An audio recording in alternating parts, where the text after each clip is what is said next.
Hello everybody and welcome back once more to Anime Yay or Nay. I am the OutbackAl. I'm Yin&Jung. I'm Chibi I'm Envy Jitters. I'm CheerandCosplay. And I'm Kozi.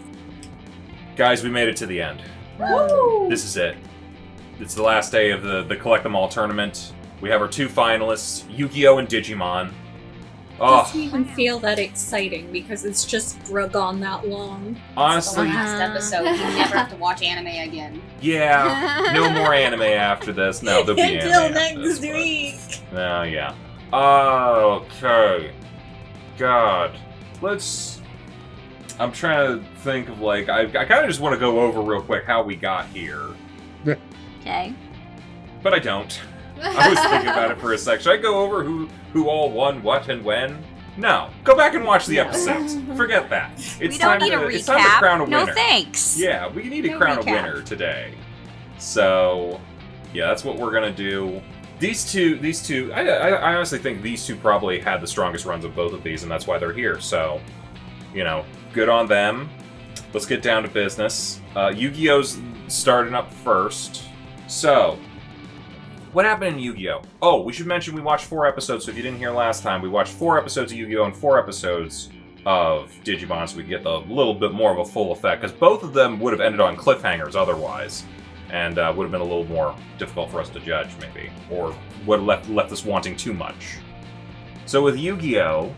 We actually picked up from their last cliffhanger when he was fighting Kaiba, who wasn't Kaiba, and real He's a Kaiba. feral demon. Yeah, he was a... I'm trying to find... Clown Oh no, what did demon. you say he was?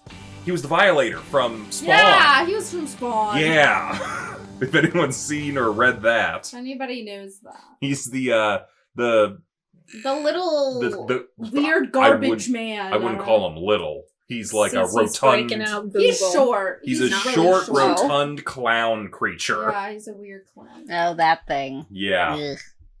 Yeah, he's gross. And so is this guy. And he's pretending to be Kaiba because he's evil Kaiba, but not evil Kaiba. And he's like the old Kaiba that used to be inside of Kaiba. He was just the evil possessing Kaiba. Yeah, let's go with that. Anyway, we probably, weirdly enough, get the most egregious form of cheating we've ever seen in Yu-Gi-Oh! Where Kaiba literally hacks into the dueling arena to... Like, No, and we're not even I'm- talking like bullshit card I'm effects arguing anymore. that point right now. Yeah? He straight up said he wasn't the one that destroyed the blue eyes. Right, That like... Yuki did it through the heart of the cards. Yeah, what... That, yeah, at that point they've just said, fuck it, it's magic. Screw it. No, I think that's a different game. Oh, is right. Yu-Gi-Oh. This is not magic. This is Yu-Gi-Oh! And it doesn't make sense. So it doesn't have to start making sense. Has there ever been a magic show? They tried. Ah. They wanted to do that with Duel Masters, but they couldn't get the rights, and that's why we have Oh, Duel Masters. We went over right. this. I know it's I been meant a a while. legitimate one, you know? I think the closest we got was the episode of South Park, Cock Magic, where... I think we have to well. be grateful Duel Masters didn't acquire the rights. Because uh, Duel Masters was not a great show. excuse you. This is a... Hold up. This is Patreon content. This is an argument for later. I'm sorry I let us down this. Thank No, you. no. It's okay. But this is an argument for later. Anywho, Yugi, of course, pulls out against in the fight, and he wins. And does the clown Surprise, creature Kibo die? still... Yes. Yeah. Vanished back to the Shadow Realm. It was nice that Kuro stopped choking Mokuba and just held his hand for the match. That was a nice But to little the surprise of nobody, he still just yanked the kid and went. You can't trust someone with that much hair product. Honestly, that's why I don't trust Yugi. He also cheats a lot, but that's... You know what? That's He's why. constantly cheating. I'm assuming or Tristan? It's the hair gel soaking into his brain. It makes him bad person. It also makes him change personalities. And voices, apparently. It's the same voice, technically. What? That's the same voice actor? Yeah, it's Dan Green. He plays both of them. Oh my god. Oh no, I wasn't talking about him. I was talking about Tristan. Oh no, that is... Yeah, that's true. So Sam Riegel was in episodes 1 through 10, and god damn it, I should have brought it up. Tristan Taylor, voice actor. Gregory Abbey does him, like, from episode 11 onward. And I was gonna say, I'm like, as soon as episode 11 came up, I'm like, why does his voice sound different? I'm like, didn't Al mention this? That his voice is gonna change around this point? Yeah, and I like and Sam stays Riegel. That derpy. I like Sam Riegel, but I think the other guy does a much better voice for him. I think Sam was a little too derpy with it.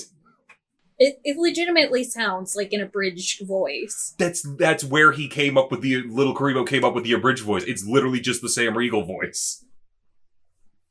But yeah, anyway.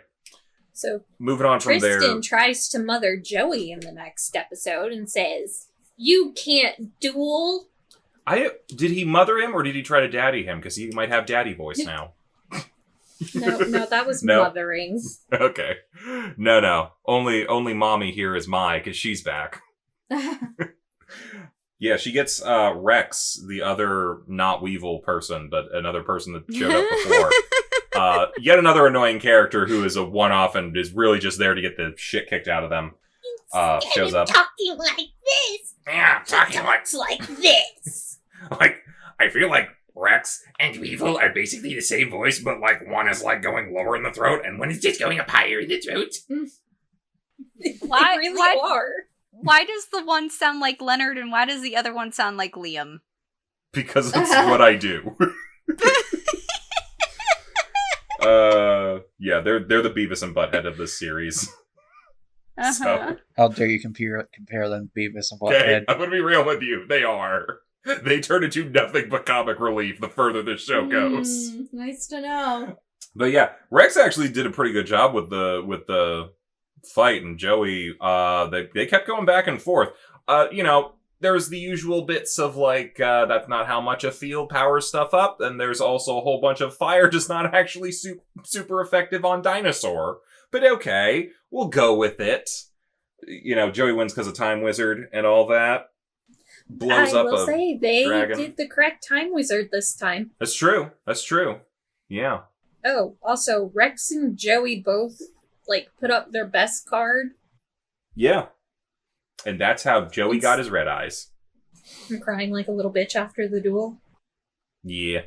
There was also a subplot going on with Tristan and Joey and their friends, but they're having a spat. They're in love with each other. They, quotation, shoved, end quotation, each other. Yeah, because we can't endorse punching people. But we know what happened. Shoved me and red imprint of a hand on his cheek.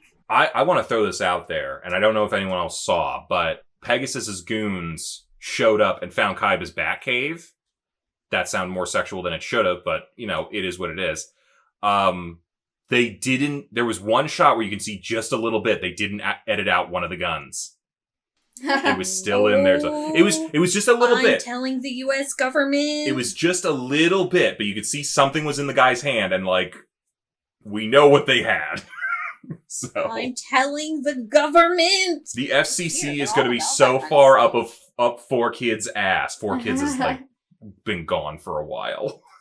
Yeah, after that, we're just kind of hanging out in the woods, and then creepy people show up in the woods. Yeah, when Mai runs off, gets kidnapped, and then another creepy person who you said was prep school Inuyasha. Yeah, his hair looked just like it. Prep school Inuyasha Bakura. Love Bakura. He's fun.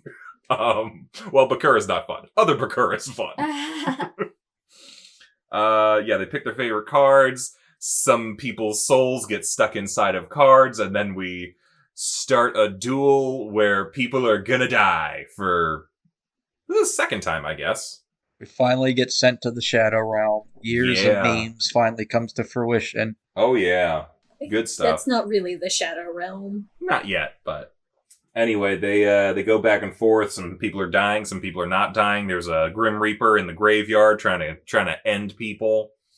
But the big Yugi helps little Yugi and friends, and we're all being introduced to this, but it's also at the end of the day they're like, oh, this was all a dream.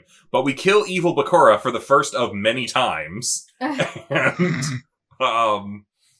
then, we heard a scream off in the distance because Mai got kidnapped. like an hour earlier, and I'm just realizing this is the first night they've been on the island.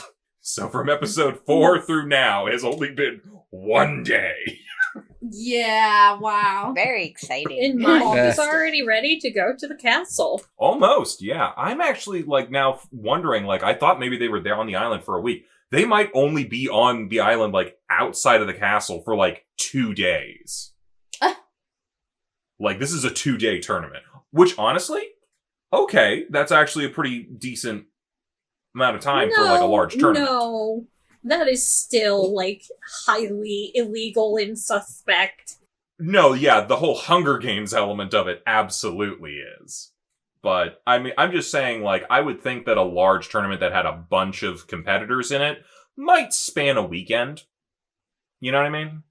But, that's just me. I mean, actually, now that I'm thinking about it, purposefully kicking people out. I don't want to, like, go to spoilers in case anyone wants to continue watching this, but I'm trying to think. This was 1 day. I'm thinking over the next day they will get, it's a lot of episodes, but over the next day they will get the amount of starships and get to the castle and all that. I'm sure we're all going there. And then they spend the night there, so that might be 3 days. And then I think the 4th day they go through all the final matches. They're there for less than a week. And yet it's gonna feel like a month.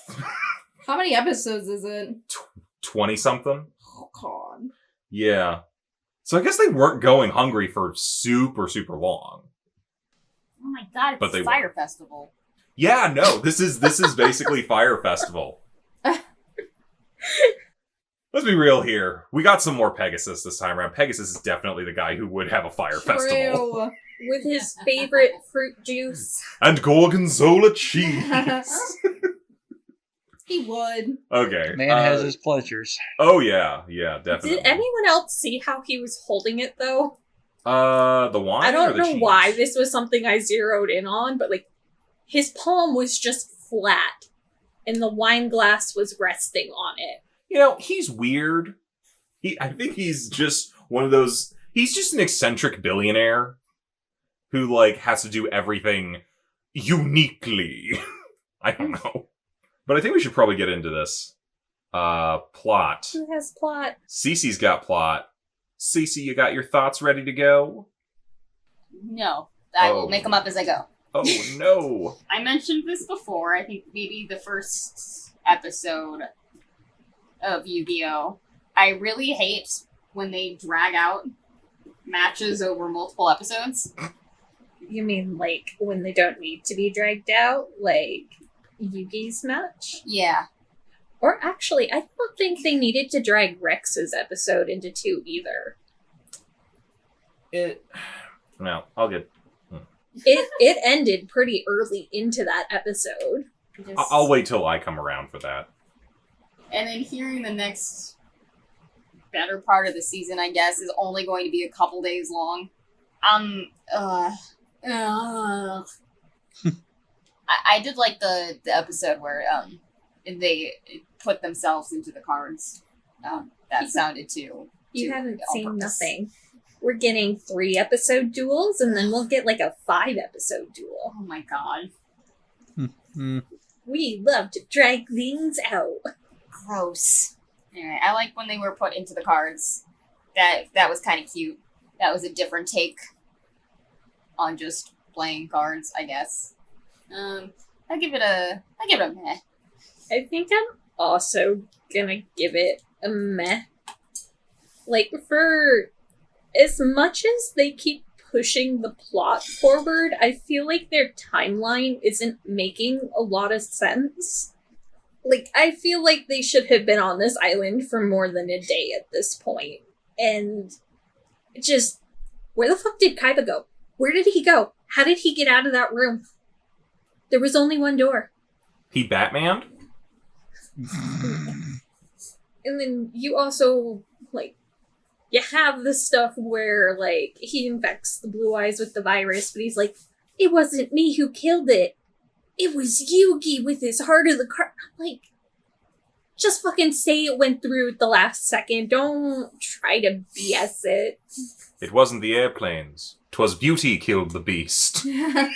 I also don't think it makes sense that Mai went from Sickum Rex to, haha, we're buddy-buddy now. I will order the men around to build a camp, and Taya, go take a shower because you smell like a dog. Why did that happen? What was that interaction? So I think, like I said, they are definitely pushing the plot forward, but again, like last time, I feel like not all of the stuff they're pushing is relevant to the actual story they're telling. A lot of it's just kind of like zany nonsense. I think I'm a light yay here. It's very close to a yay for me, because I do like how they're progressing. They keep moving forward. They keep introducing new duelists and new stuff, and especially with the Shadow game at the end of this particular stretch that we were watching. I mean, we kind of saw one at the very beginning with Pegasus, but now we're kind of seeing some more of the stakes and more of the magic and like the things that can happen. We're getting a little bit more of an explanation as well for the Millennium items and stuff like that. Granted, it's not much. It's just a little bit of a tease to keep you interested in that subplot that's going on. But I think it's a good tease, and it keeps you in there. I mean, the one drawback to this is, like you guys are saying, these are kind of like drawn out a little bit. And realistically, when you look at them, most of these matches, could be like one and done in a single episode. But what I think the reason they don't do that is because they keep having a bunch of other like subplots going on that they have to keep cutting away to show that they're happening at the same time, or to show that they are still relevant, which does slow things down a bit. Like, if we didn't have that whole deal with Tristan and, going off in that, Rex probably would have been done in one episode, because the match after that initial episode only goes for half an episode, and we get half an episode against Bakura. So it's kind of splitting it a little bit. If they wanted to maybe they could have done a thing of like, oh, we're going to do one episode where it's a match, one episode where it's plot, one episode of match, and like just go back and forth. It might get a little repetitive, but I don't know. I still think it's good, and I still enjoy it, and so I'll give it a light yay. I'm gonna go in the opposite direction and give it a light nay. I just feel like it starts to feel kind of samey after a while.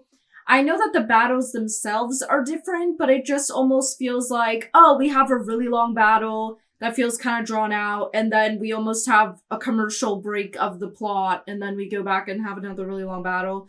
And I understand that that's the way a lot of these shows are formatted, but I don't know. I just feel like maybe the formula needs to be like mixed up a little bit or something. And I do feel like there are just a little bit too many subplots that just feel like they could be intermingled with the main plot a little bit more. Like, we got so much of Mai and what was going on with her in these 3 episodes, and I just feel like maybe they needed to just incorporate it more into the main plot than it was, because it just felt like it was taking us on a tangent, and sometimes I forgot what the main plot even was supposed to be. So I don't know, I just feel like a lot of these tangents are unnecessary, and I just wanted to get back to the main thing that they were trying to do in this place. And I just feel like I'm distracted by everything else, and it's kind of slowing it down. So I just don't, I think it was an interesting thing they started with, and then I just don't think it's been executed very well throughout, so I'm gonna give it a light nay. The thing is that I didn't necessarily mind the plot. However, I do feel, and that I agree with Yin, that it is a little bit samey, because while it feels like the plot is moving forward, it doesn't feel like the plot is moving forward, because we're still doing the same things, which, granted, this is a card game playing show, so we're going to be playing a lot of card games. However, it's just kind of one of those things where I'm like, okay, I know Yugi probably has to lose at some point, but it's a little boring watching him constantly win right now. So there's that. And then, like, I don't know. I think, like, maybe I do agree with Kozi with the whole thing with Mai, but I feel like that's more of a character thing, so I'm not going to mention that here. So, yeah, I think I'm, like, just somewhere. I'm a solid meh. Simply because while these episodes were enjoyable, it is also kind of little lackluster. There. I said it. I think overall I'm a yay. I enjoyed the stories of these episodes. I can see where people are coming from with it not moving forward, tremendously, but I still think even if it's not moving forward at a traditional pace, I still don't think it qualifies as something that's fillery either, because I still think these episodes still do have some importance. Like, it still contributes to the lore and to the way the world works. I mean, you had Pegasus trying to, win against Yugi against the hologram or whatever of Kaiba, and then you had people trying to, defeat Yugi with Rex, and then obviously, you get introduced to more of the, what do you call the things like the Millennium Puzzle? What do you call those artifacts? Items. Millennium items. Yeah, Millennium. You get more done with the Millennium items, so you get more lore and you get more background, and you get a taste of the Shadow Realm, even if it was a dream, or was it? So I still think that it's still moving forward at a decent enough pace for me, and I still enjoyed the stories that they were telling. So yeah, it's a yay for me. Okay. Moving on to characters. Kozi, I believe you're leading us off on that one. See, I'm gonna have to be a meh again, because, I really liked what they did with some of the characters, but I feel like they did a lot worse with, a whole bunch of other ones. Okay, can we kind of talk about, and they glossed over this, how fucked up it is that, Yugi quite literally made Seto Kaiba an entirely new person. We did mention it last time, Wow. and it is kind of, that whole involuntary duel lobotomy? was his character development. Dang. Look at Wow, he's a semi-nicer dude, but, that's really fucked up. What I brought up in plot, it doesn't make sense that Mai just turns around and she's like, yeah, we're gonna hang out together now. And it makes even less sense that they're like, yeah, we are gonna hang out. To be fair, she offered food, and they're very hungry. That's fair. It's only been a day. How hungry can they be? You can get pretty Very hungry in a day huge. hiking around an island. They're teenage boys. They're always Yes. hungry. Yeah. I'm not Very even a hungry. teenage boy, and I'm always hungry. I really enjoyed a lot of what they did with the characters in, The Evil in the Ring. But then when you look at, Joey's backstory, where they made it, he used to get into fights because people were picking on people who were smaller than them, when the whole reason him and Tristan became friends with Yugi is because they bullied him first. Do you think maybe can- that was an after the fact thing? Like, they learned their lesson, and then he started, protecting little people? I don't think It wasn't so. clear if it was, but I'm just, throwing out a hypothesis. I don't think so. That could be an issue with the dub, to be honest. Maybe. Again, it's kind of I think Millennium Puzzles mindfuckery happening. I think it kind of kicked the douche out of Joey and Tristan. But, cause, they showed, Joey had, this really great self-sacrificing side. And they did a really good, play between Joey and Tristan, where they're friends, but they're butting heads because they don't see eye to eye, but they're friends anyways. It's just, all this little stupid shit that I think they just added to, not necessarily pad time, but, maybe pad out the dub. It's driving me insane, because it doesn't make sense. I mean, I hear what you're saying. I don't know if they could have padded out the dub. I mean, the scenes are there in the show.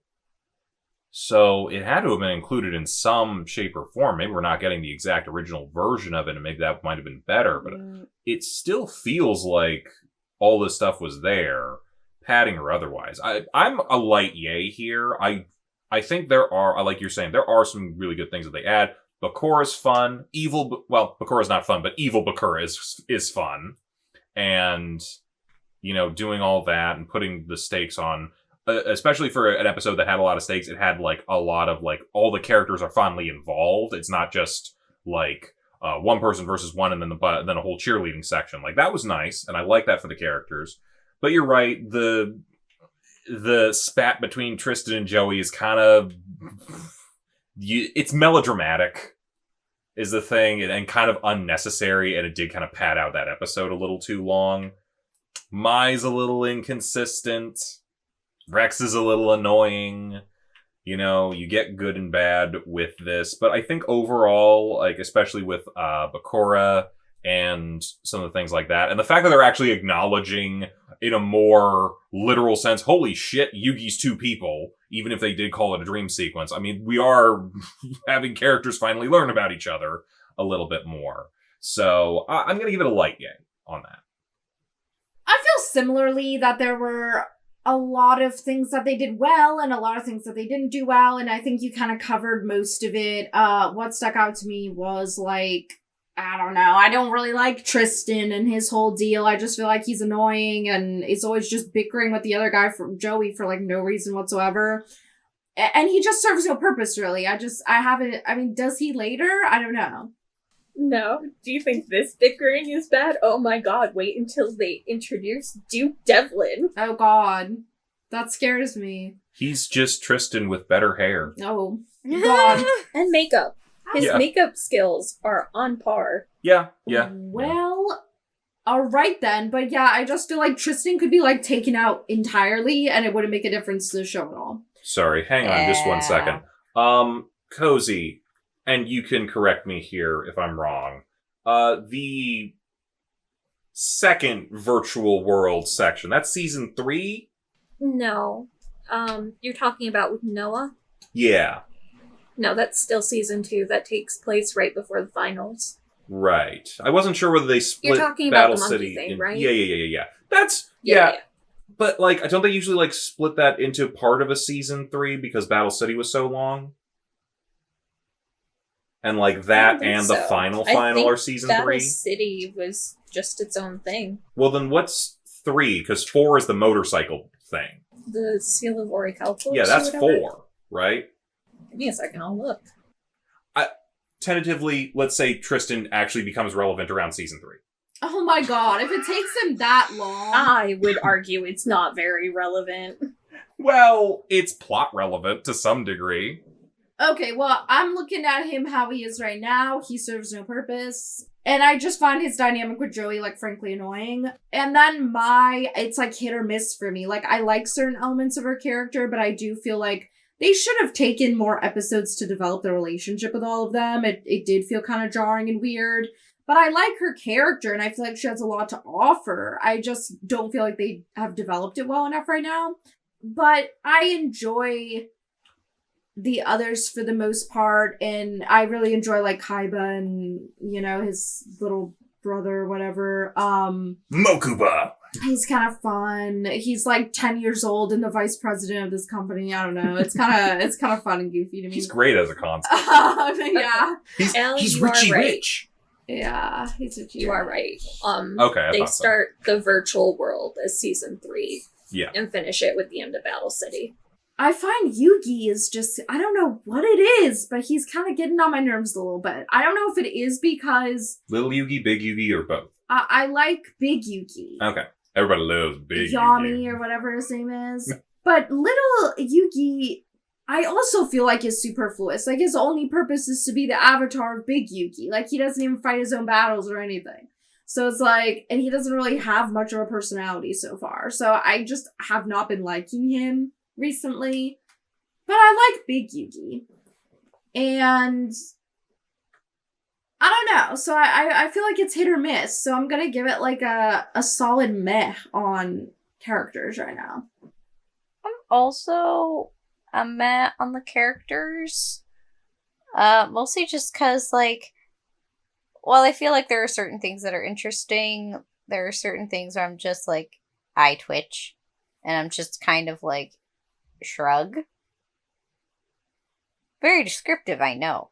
But that's a vibe. That's about as much as it's making me feel. So Yeah. Is that a JoJo character? No, that's Duke Devlin. I just dropped in chat. Okay, his character design is better than Tristan. I'm guessing there is a dice motif with this one. No. What would make you think that?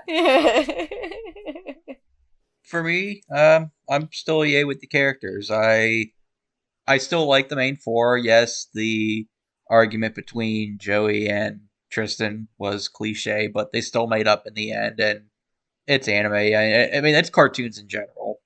I mean, in cartoons, characters can fight, and then 20 minutes later, they're, best buds again. I actually kind of liked the direction that Mai was taking, because I feel like she's going to be one of those characters where, yes, we don't like you, we don't trust you all the time, but yet you're still useful to us. You're still going to help us begrudgingly. I kind of like that.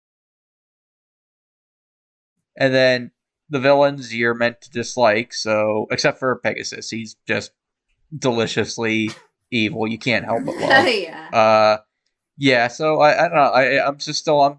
Yeah, they're not really deep, but I'm still having fun with them. And yes, I do like Al said, they finally, state that yes, Big Yugi is a different character than Little Yugi. And yeah, Big Yugi is, I hate to use modern slang, but he is a Chad. I will say that. So it's like you think that, you finally have him cornered and beat. Well, no, he's gonna pull something out of his ass, but you just accept it because he's got the ultimate Chad energy. Yeah, it's called cheating. Yeah.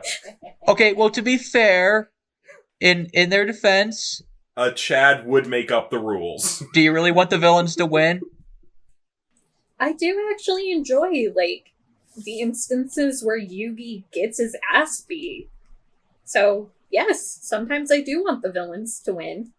Okay, well, as far as, episode 10, if Yugi would have lost, then, well, everything would have been fucked. Like, they would have been kicked off the island, his grandpa's soul would have been gone, and, all that kind of stuff. Pegasus wouldn't have let him go. Yeah. If he lost, nothing would have changed except maybe his friends got sent home. Can I be real? Not to get into spoilers, but The power of friendship. They will What? imagine the smiley face drawn on their hands. would losing Grandpa be a great loss? Oh my god. Sorry. I know I'm coming in here with knowledge from later, but he very much becomes Tristan 3.0 later on. Then maybe not. Honestly, I Maybe hate to not. say it, every character, unless you're a big duelist, becomes superfluous. And we just keep adding superfluous people. Are you kidding? I'm not. So who stays important? Just Kaiba and Kaiba, Yugi? Yugi, Joey. And Joey? Yeah. Oh my god. Everyone has their little moments, but that's pretty much I it. will argue Joey becomes pretty superfluous in season 5. Yeah, but that's way down the line. He's at least had, plenty of time to do stuff. I'm gonna give characters a light yay. I completely agree with both Envy and Yin. Big Yugi is a Chad and little Yugi is... I don't know, I think having his friends is the only thing stopping him from becoming an incel. He's a Chad, but his chin doesn't become super prominent. His eyeliner game does.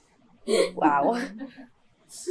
I actually didn't mind all the stuff going on between Tristan and Joey.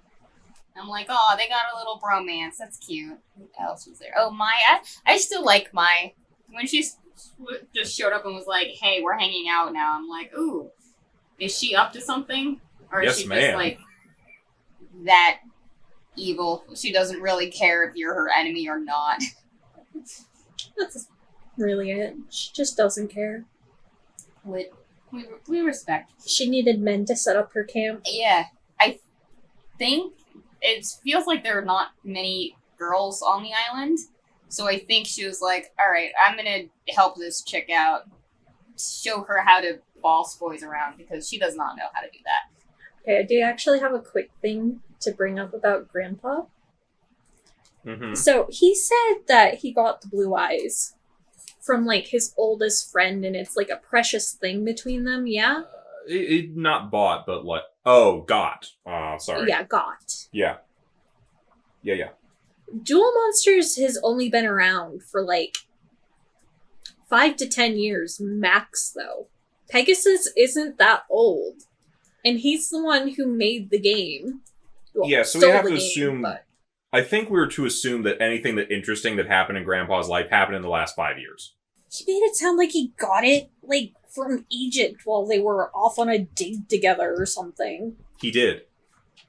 Didn't they say something? It about wouldn't that? have been in Egypt. Didn't they say something about that though? They were like, "Oh, but this game isn't that old. But this one thing is thousands of years old." Yeah, Pegasus stole the game. Yeah. Duel Monsters is the modern version of the old version of an ancient Egyptian witchcraft thing. But I'm saying, he has that card that is from Pegasus's game.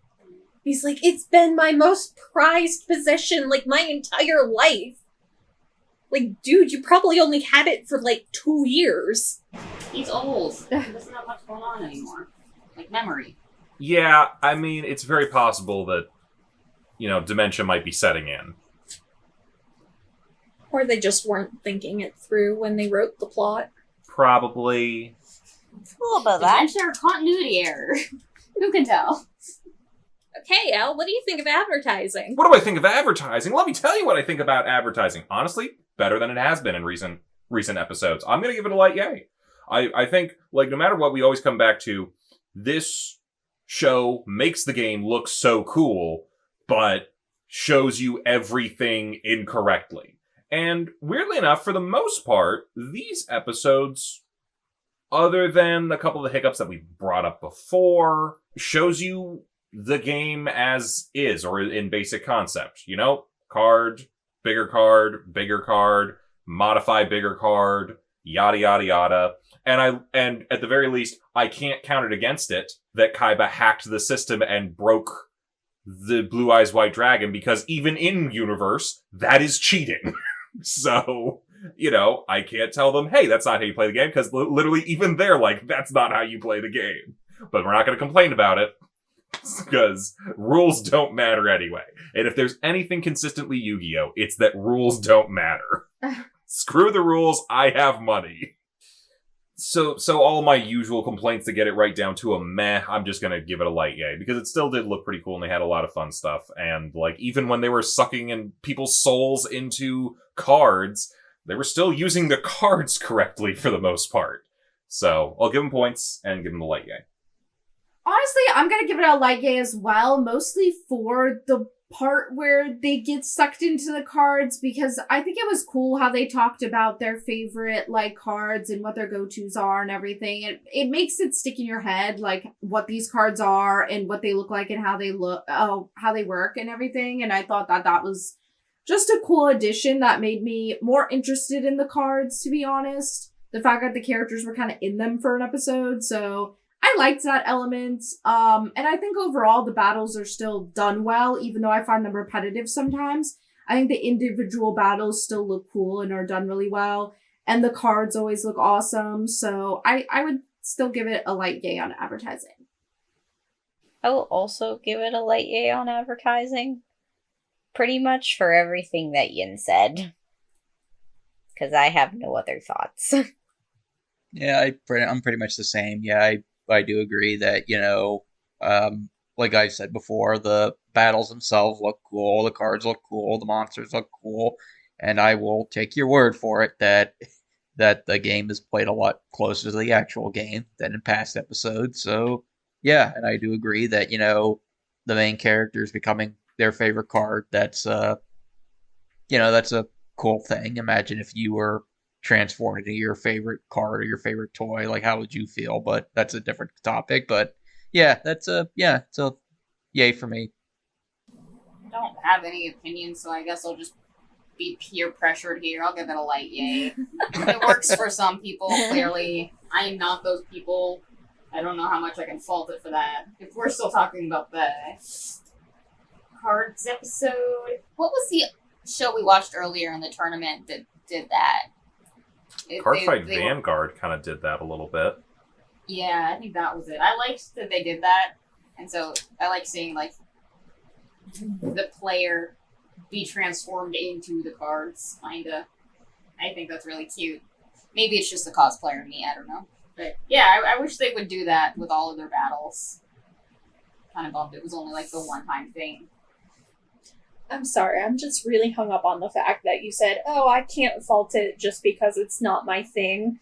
Like, you have not bashed Digimon the entire tournament through because it wasn't your cute little Pokemon.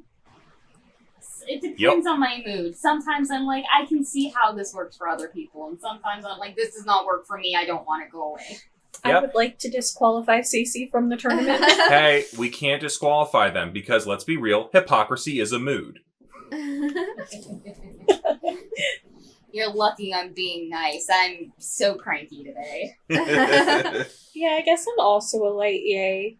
Like you said, there was no really egregious cheating besides the very egregious cheating that was acknowledged by the show. I'm really wondering what Tristan's deck looks like to have, like, the cybertechnic stuff, but then he also had a lava battle guard in there. I would say it's similar to, like, a lot of other characters when you look at some of the hands of the cards they don't use.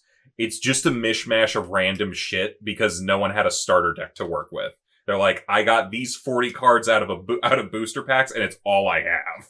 They don't have any synergy. Yeah.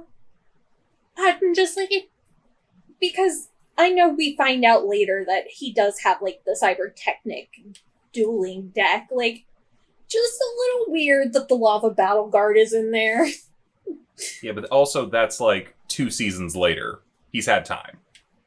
He's had time, yeah. They all get back from Duelist Kingdom, and Taya and Tristan are obsessively opening, like, booster packs. Like, gotta build a deck. But, like, I did really also enjoy that they basically did just a cosplay episode. Like, look at them! They're in their little favorite cards, except Flame Swordsman's not gonna be Joey's for long. Oh, does he get a blaster blade? No, he got a red eye. They couldn't make him into a dragon. He gets enough furry shit later. We don't need to go into that. I do think it would be rather fucking unfortunate to be stuck in a duel, though, where your cards don't listen to you and just do whatever they want. Like, the amount of times Yami Yugi was like, don't attack! And they were like, ha ha! I do what I want! Hey, Cece, there's your Pokemon stuff for the day. The Pokemon that don't listen. Oh, yeah. Like Pikachu. Yeah, you don't have enough gym badges. This is just, like, a really side little thing that's probably more production, but, like, I really enjoyed how they did, like, the Red Eyes fossilization. Oh, like, yeah. That was cute. But yeah, overall, they did a pretty good job of actually, you know, following rules. Cool. So, speaking of, you kind of set us up for production there. Why don't we move into that? Yen, what'd you think of production? I think the production continues to be good. I don't really have any complaints about it. I don't feel like it's really changed throughout these episodes at all, so I'm still gonna give it, like, a yay. I'll give it a light yay. I have no major issues with it. Same. I'm a light yay. Kind of, you know, same as it's always been. You know, nothing more, nothing less. Yeah. I mean, it's fine. It's nice to look at, I guess. Only one voice kind of bothered me, though. Well, the 2 voices. That other kid was super annoying. Yeah, I'll also give it a light yay. There were some questionable dub choices going on this time. Was there a reason that guy left the dubbing for Tristan? I didn't look up, like, reasons behind it. I just looked up. It might have been, like, a scheduling issue. I mean, honestly, for me, I think the other guy was just better. Yeah. I think Sam Riegel was a little too goofy with the voice. As goofy as a show as it is, I think it kind of works better when you have some more serious voice work going, other than Joey, who has to be a little ridiculous. But even he isn't fully ridiculous. I mean, especially, I feel like it was the switch right after, like, he had a very serious character moment. which I feel like might be what kind of threw everyone. And then something I don't think we've ever really talked about that goes really underappreciated is how much went into the sound design. I'm not talking like the background noise or anything like that. Like, just like the effect noises for like when they play the cards and they summon, the actual creature noises, stuff like that. Like, it's so iconic. Because if you heard that thing, like, you would be like, Zelda? get out. You did kind of onomatopoeia Zelda there.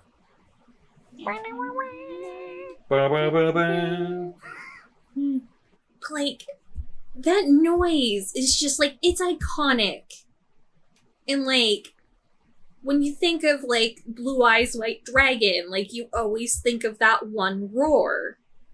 It's kind of like it's only got that one roar. But yeah, it's we're kind not of like gonna talk the about T-Rex. It's like the T-Rex from Jurassic Park. You know that roar when you hear it. So like they did such a good job with that aspect, especially. I just wanted to appreciate that. No, absolutely. I think you're right there. I'm going to give this a full yay. I think every new monster that they're showing looks fucking cool. I especially love the red eyes. I think that's one of the coolest designs for the dragons in these like shows. So cool. You're right, the sound's great. I still like the theme song. There was even a couple of, like, I didn't really have a whole lot of points where lines were like weird for me. It was kind of weird you said shove instead of punch, but I guarantee you that was like you don't want to teach kids to punch your friends. I don't know. But there was a couple that were real fun, like, oh my god, there's a giant Yugi and I'm wearing a dress. Like, yeah. I did like that. But the other one that really got me was like, Joey, I don't think you're supposed to cook candy bars. Shut up, I know what I'm doing. Yeah.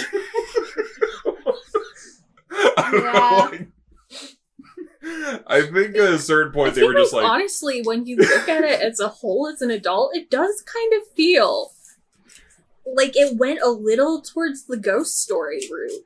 A little bit, like, not so far to go to, like, it still keeps, like, a lot of the dramatic scenes that need to be dramatic, but, like, when it has a moment where it knows it can make a good joke, it goes for it. And, sometimes they're silly, sometimes they don't work, and it's a so bad it's good kind of thing, but sometimes they... And I gotta give points to Joey's voice actor, because I think he really sells some of the timing and the jokes that he's given. So this is a 4-kid stub, correct? Yeah, it is. It's one of the best. So my question is, maybe they had some of the writers from this also working on Mew Mew. If they have, oh no, yeah, some of the they same have jokes. everyone, yeah, like.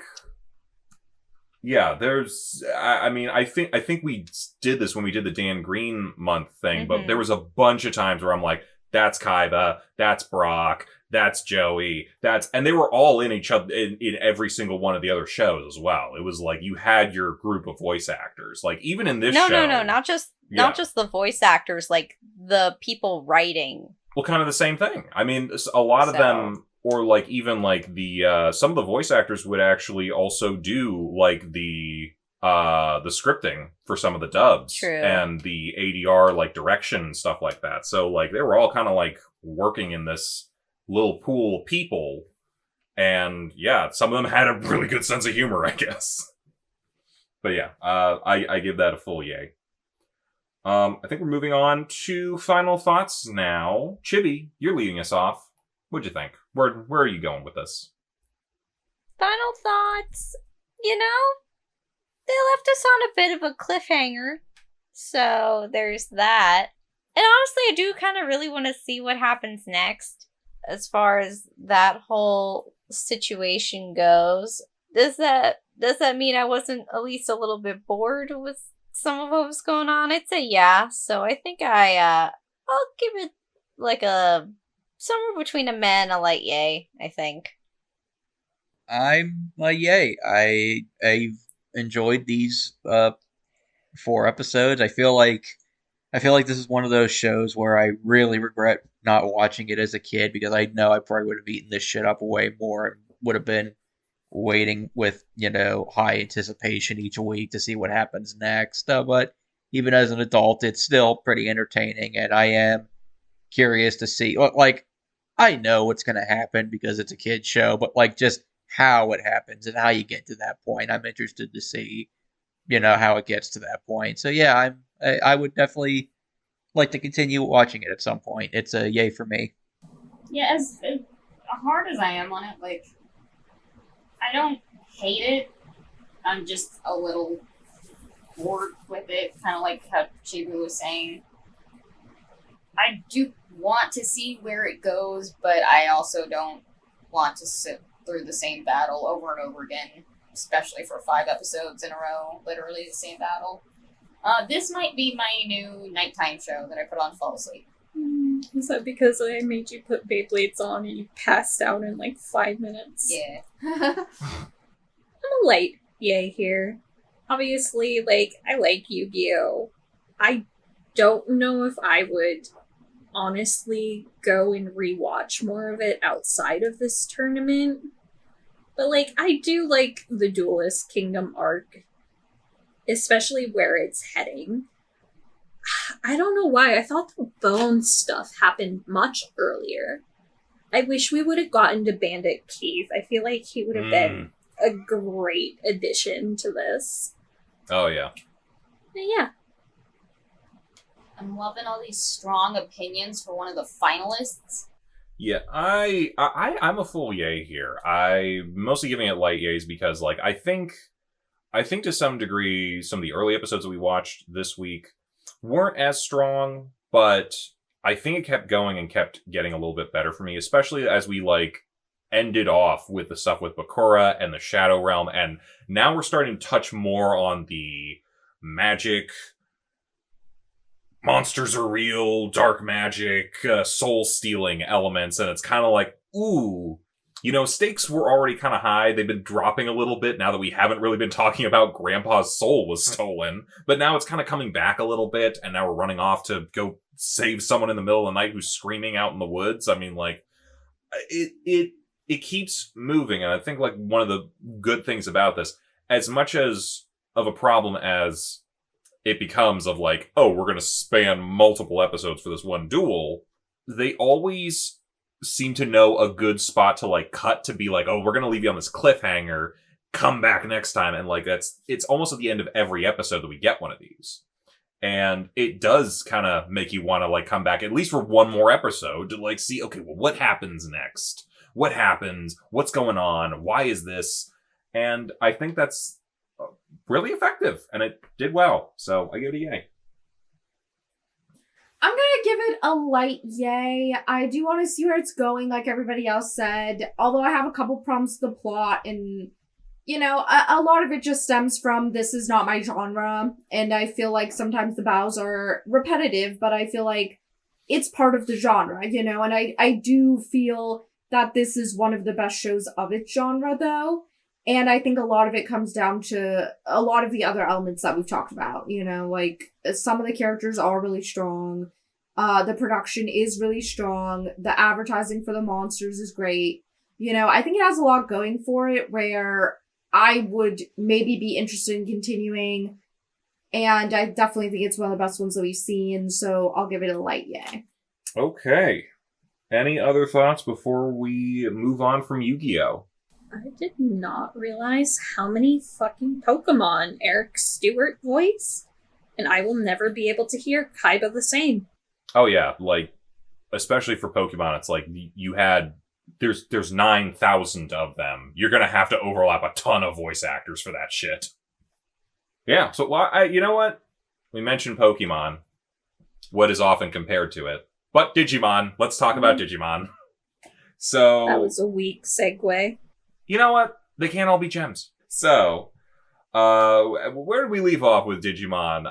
Everyone was, the island split apart, went off in different directions, and now we're going to have a whole bunch of character stuff where people's personalities are going to be bouncing off of one another. Sweet! We already had that with Matt and Ty. Now we're going to have it with the, oh god, what do we call her? Yeehaw Aerith and the computer Yes. whiz. Well, Yeehaw Aerith and Bill Gates.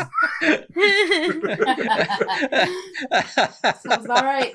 So, God, I'm sorry. Every time I hear that, I can't help this but is laugh. this is like such a good like setup to some kind of joke. Yeehaw Aerith and Bill Gates walk into a labyrinth, and then they get attacked by a centaur. Yeah, so they we're getting a little bit of a lore thing with, it's not a lot, but it's a little bit of like the hieroglyphs and stuff that Izzy's sort of like trying to break down, and like there's a labyrinth, and we get some stuff about the Digivices and the Digidestin. We get sort of like the prophecy thing that's going on that we've heard a little bit about, and we're getting a little bit more now.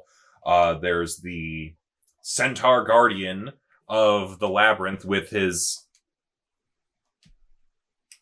I don't... Did he have a genital piercing? Did anyone else see this?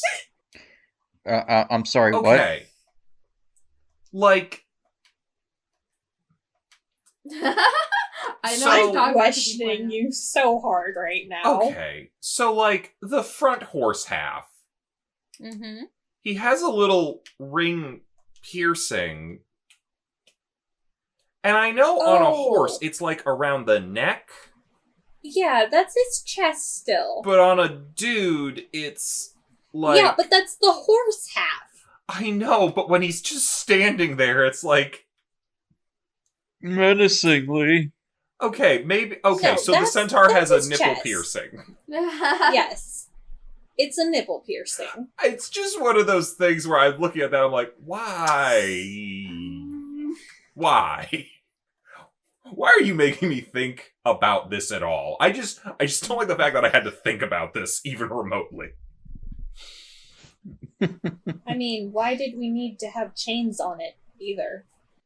I don't know, probably like some thematics about like mythology and like, honestly, it was a labyrinth. No. I thought they would have gone with a No, minotaur. Digimon just likes bondage. We can be real about Oh, it. no, yeah, you're right. I forgot Yeah, about that Pink part. Chocobo has an ankle monitor. Yeah. Anywho, the main part of that was the conflicting personalities of the computer whiz kid who doesn't really get people, and the overly emotional Valley girl, I suppose.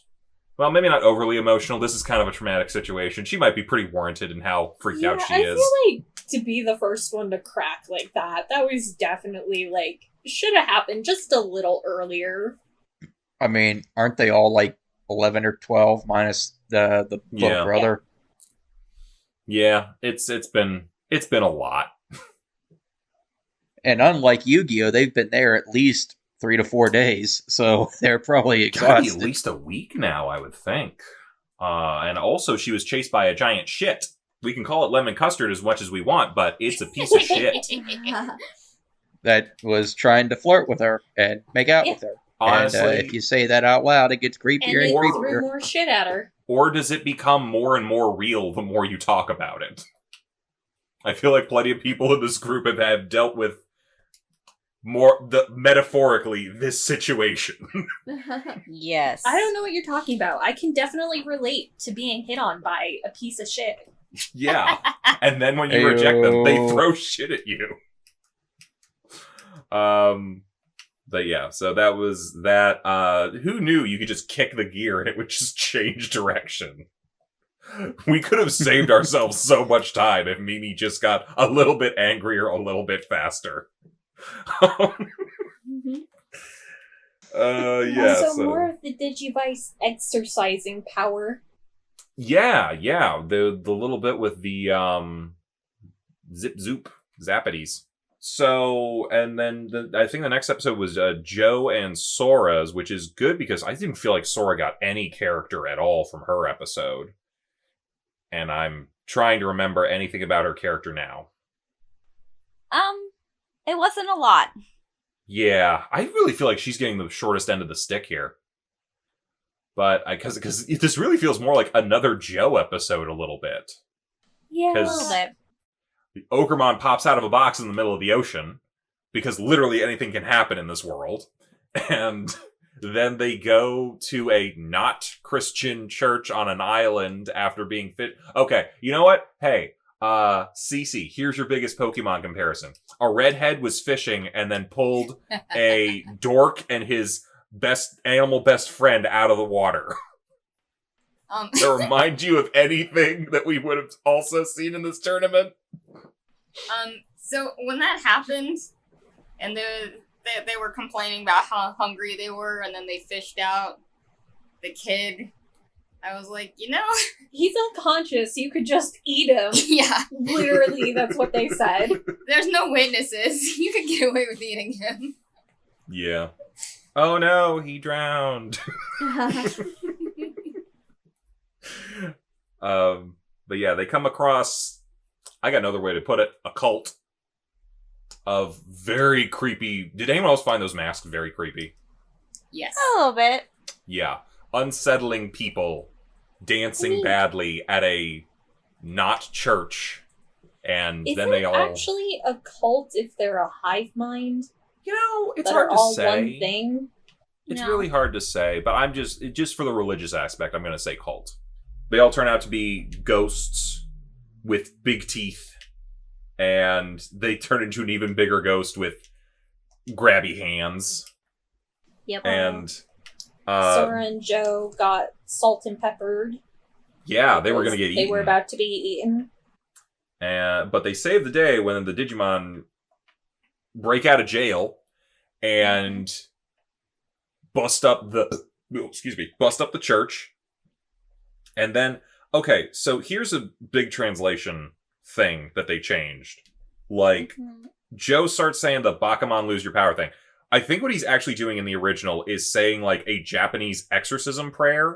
And that's also why they start, like, banging on Sora's helmet. Yeah. No, it's not a helmet. It's her favorite hat. Yeah. Well, it wouldn't make that sound if it was a hat. So it's essentially supposed to be like the drum and like the chanting and stuff, but that wasn't going to make sense to American audiences. I kind of get why they changed it. It's just, it feels kind of weird how it's just like, you suck, go away, you suck. You know what? Never mind. That was exactly what they did to beat Freddy Krueger in Nightmare on Elm Street. I mean, This actually holds up. There is power in belief, and mantras are kind of a thing that they sort of do in spell work. So I gotta Also be real how they here. beat it.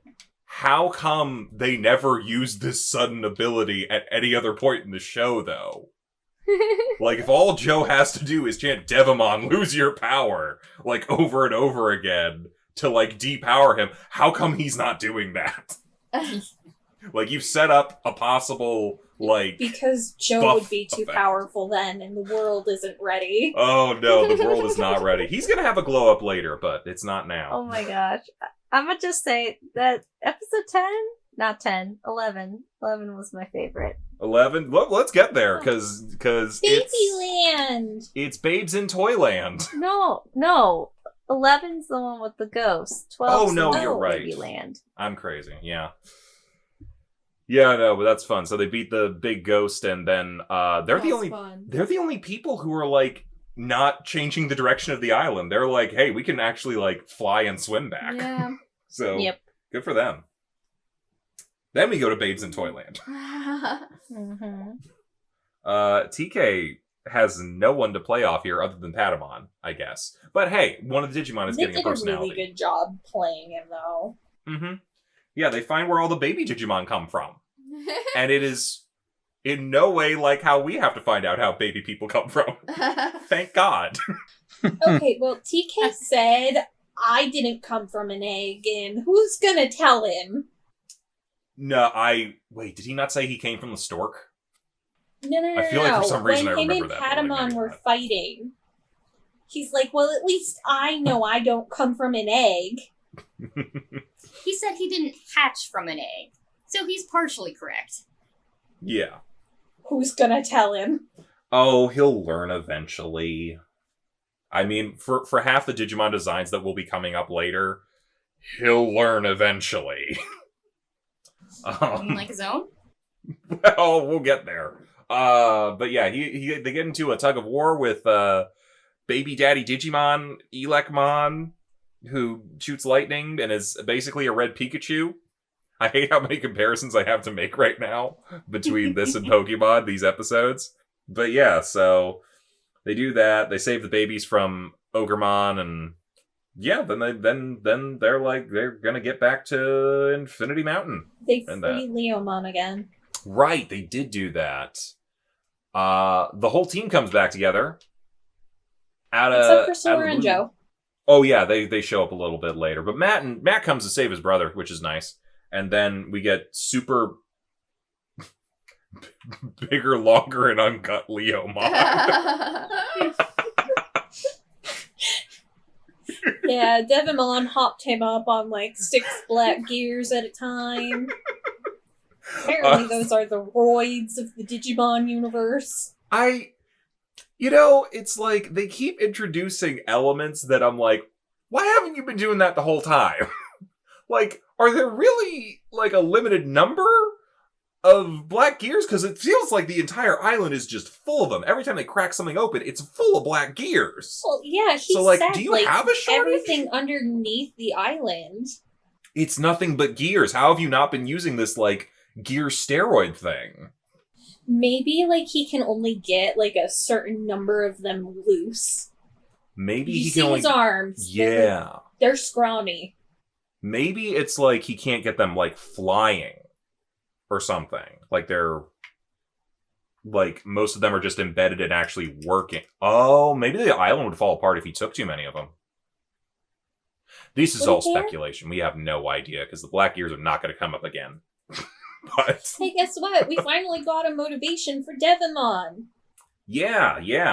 It's basically every evil motivation. Someone said that children were going to kill me, so I'm going to kill them first.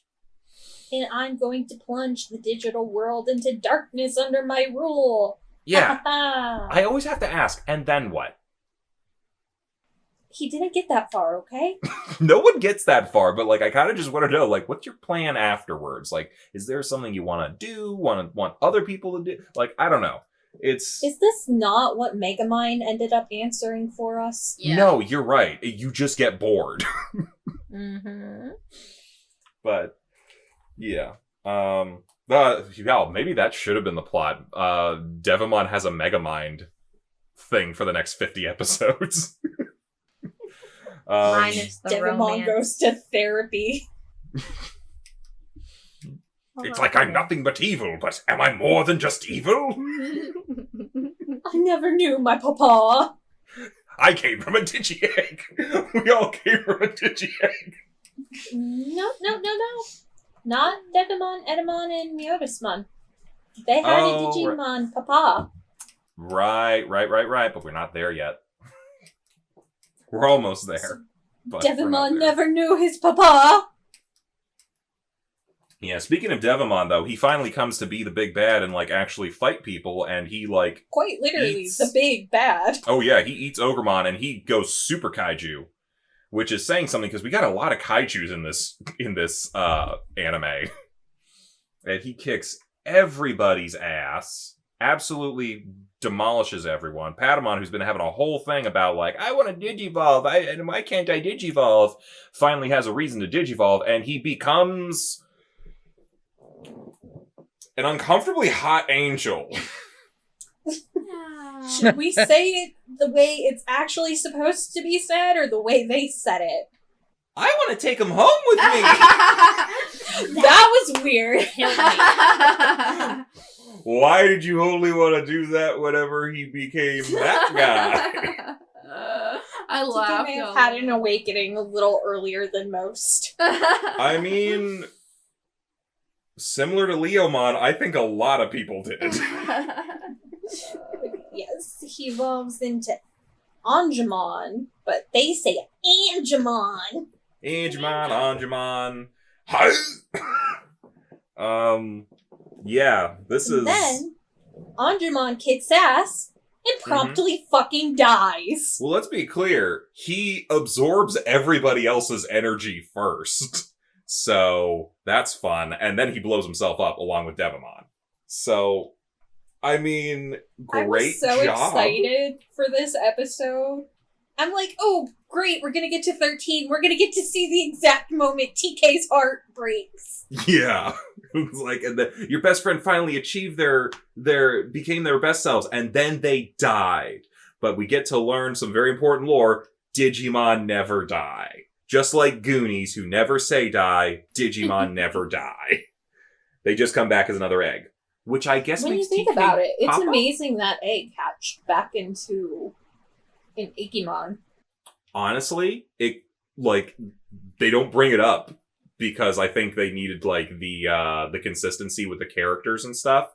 But that could have come back as anything. That could have come back as a Devimon. Like, what would that have been like? Oh, and then an old dude in a hologram shows up to tell them that he has to tell them something. That wasn't Digimon, was it? That was Jedi, Okay. who I'm just going to spoil for you, is not a Digimon. I don't think. He might be. But he might not be. Damn it, I have to look up Jedi now. I'm like, I know Digimon came in and played a role, but I'm like, was it this old man? Is he a fucking Digimon of some kind? Well, Elle's doing that. Chibi, why don't you take us into plot? Or no, Yeah. were you final thoughts? I was. Envy! Well, Envy's up for plot. Tell us what you think. He's not a Digimon. He's a digital human. But then what's the difference between that and Angemon? Fuck, this is opening up a whole can of worms for me. Sorry, go Envy. You good? No, but go ahead. Okay, I am gonna give the plot a yay. I liked the individual setups, at least finishing up the individual setups, where you have a certain amount of characters paired up with each other, focused on their personalities and, them coming together. And I will say, actually, no, I take that back. I'm probably going to give the plot a light yay because I did like how this arc kind of wrapped up, but at the same time, I kind of felt like they kind of just springboarded in the whole Digivices thing, or like the ultimate key to getting rid of the Black Gears. Like they previously mentioned, that they're the Digidestined, the 7 kids that are going to come in to save the day, but like they kind of just, to me, it kind of felt like they kind of just rushed the whole, oh, these Digivices are, the key, or one of the keys, and then they just happened to springboard, oh, TK is the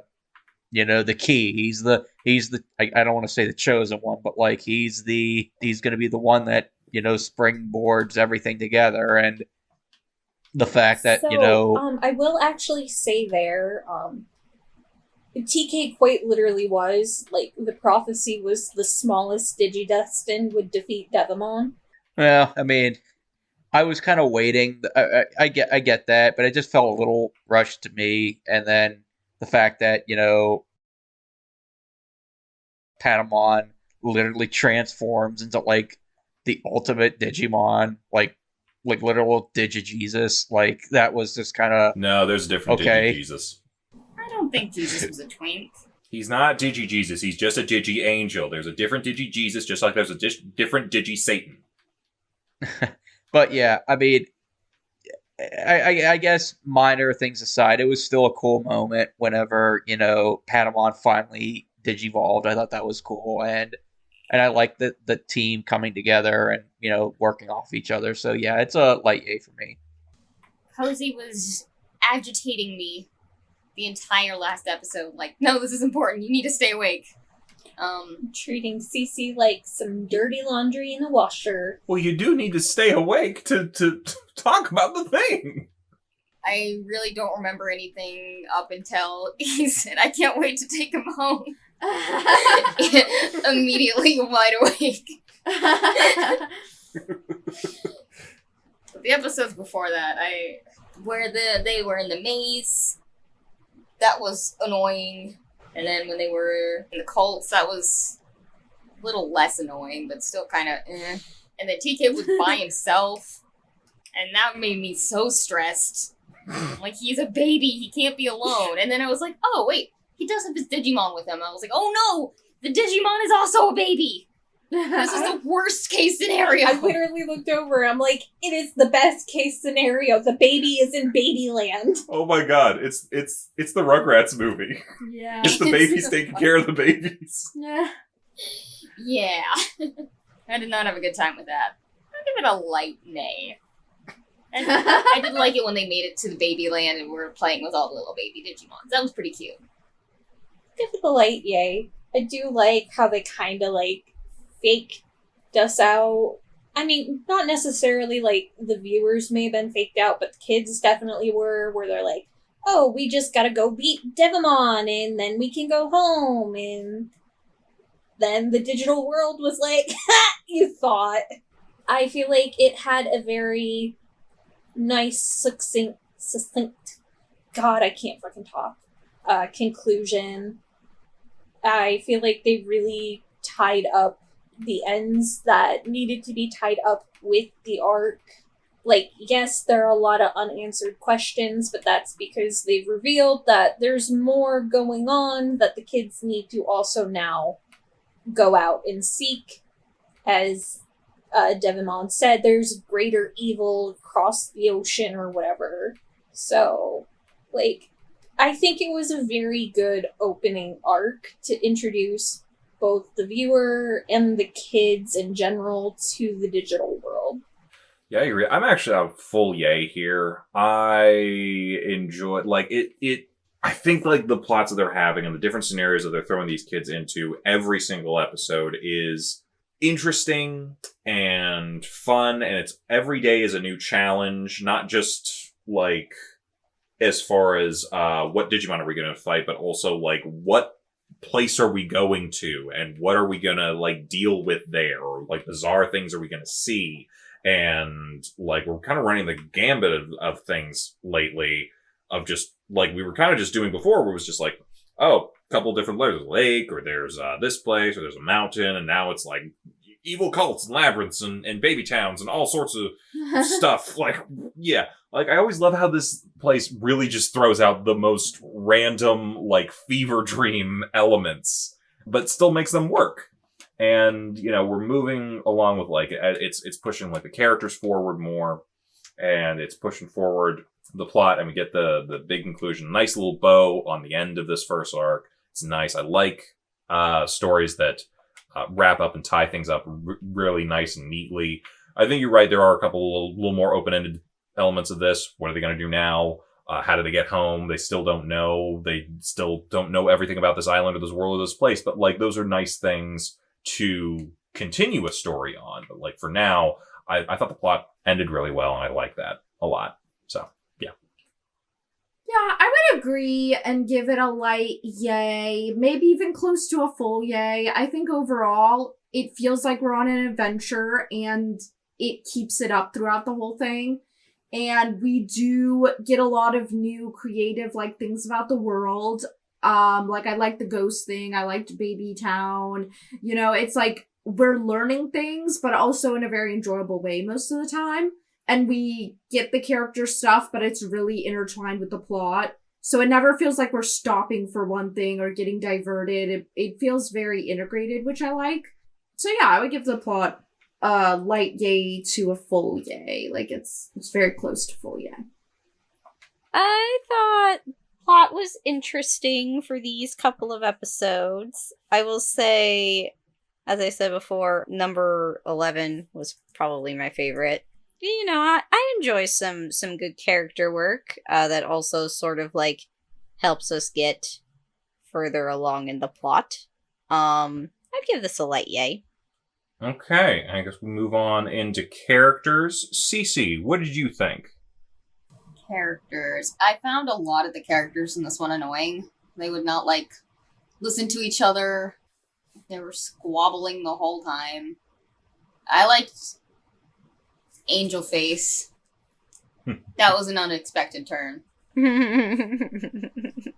But that's about it. I'll give it a... Oh, but the babies were so cute. Okay, I'll give it a light nay.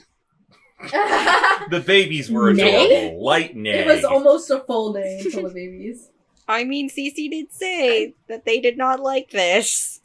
I think they've also still said that they voting just to have disqualify they CC. just have an Okay, maybe a meh. No, go with your light nay. We all just know why Maybe it a meh is. for the Butthurt babies in the Pokemon twink. fan. Yeah. Get your Pokemon out of here. They're really not comparable. They're not, but you're still doing it. No, I think I just don't like this show. I'm gonna give characters a light yay. I really liked Izzy and Mimi's episode. Joe and Sora's was a little eh. They didn't give much time to Patamon and TK, but I feel like what they did give to them really kind of like gave you a deeper insight, like to the insecurities they have being like the smallest on the team. And we did get not like full backstory, but again, like a glimpse into a little bit of TK's past. His first memory, I think he said, was of Matt. So you can tell, like, there's definitely something that went on between them because in their memories, they're super close, but now they're not. Well, I mean, yeah, their parents got divorced. Did they tell us that, though? Oh, sorry. No, yeah, that was Matt's episode. Parents split up. Matt went to live with the dad. TK went to live with the mom, and it was like a few years ago. So Right, Did they and tell now- us that? And now TK's going blind, right? Right, exactly. And Matt has to go win the tournament to get the money for it. And he's got his time wizard. Sounds about right. I don't think they told us that yet. I could have sworn they said that in Matt's episode. And that's why he's kind of like awkward with him a little bit. No, I think Matt's episode just alluded to the fact that he feels really responsible for TK, but they didn't tell us why. Okay. Spoilers, sorry. Honestly, I thought it was just like puberty.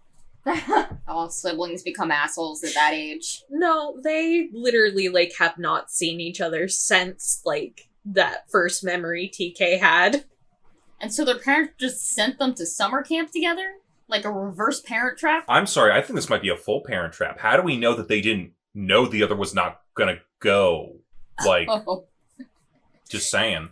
They both at I least... think, I think it's more realistic I think than... they would have coordinated it. Well, I'm just saying it might be Like- more realistic. It's for that to just randomly happen than for the parent trap, where it's like you're crossing continents to go to this random summer camp versus you both just live in the same prefecture of Japan.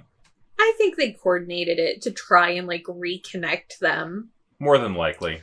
They're better parents than the parent trap. But yes, I liked that they were really hinting at that background, Al. Sorry. I like that Devimon had, like, one brief moment of actually having a character. Good for him. We stan. You know, he actually had a motivation. Woohoo. And I think overall, like, I feel like we haven't gotten a lot on the Digimon. But, like, how all of the humans are starting to play off of each other is really nice. Yeah, I agree. I'm actually kind of a full yay here. I think that TK's episode, because TK really didn't get one whenever he was, whenever everyone was first getting there, like, oh, we're going to learn a little bit about the character and their Digivolve thing. I'm glad that he got his episode finally, and I think it was a good one, especially because I feel like Patamon is probably, because of that episode, the most developed Digimon, so we're finally really starting to round out this, like, double-size cast a little bit. I do think Gomamon has personality out the gate, which is nice. I don't know. I think a lot of these work pretty well. There wasn't a whole lot of character in the last one, other than like a little bit of Devimon and like some of the stuff like that. But again, it was all TK in that again because, hey, my best friend just became their best selves, and now they die. And yeah, so I think they're working with a lot, and now also after we've had this moment of them all kind of conflicting with one another, bouncing off of each other, they're starting to finally work as a team a little bit, and that's really a great thing to see. So yeah, I'll give characters full yay myself. I'm going to give characters a light yay. Overall, I enjoyed them these episodes, and I feel like each episode they get at least a little bit of development. I think TK definitely got the most out of the humans this time, but we also got like some development on what was that little Digimon? who turned into the angel's name. Patamon? Patamon, who turned into like Angelamon or whatever. Anjumon. Anjumon, whatever it is. He got development. It was nice to see so much personality from one of the Digimon. And I think their relationship is cute, and I want to see where it goes. And the other one's got a little bit. See if TK takes him home. Yeah, see if TK takes him home. Maybe not.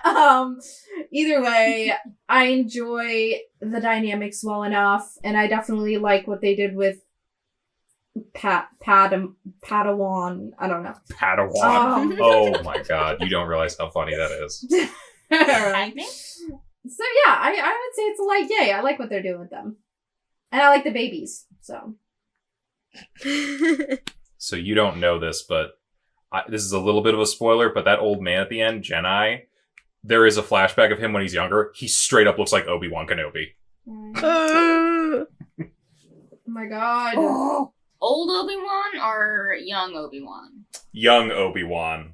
Like Phantom Menace Obi-Wan, before he got the beard. Yes! Best Obi-Wan.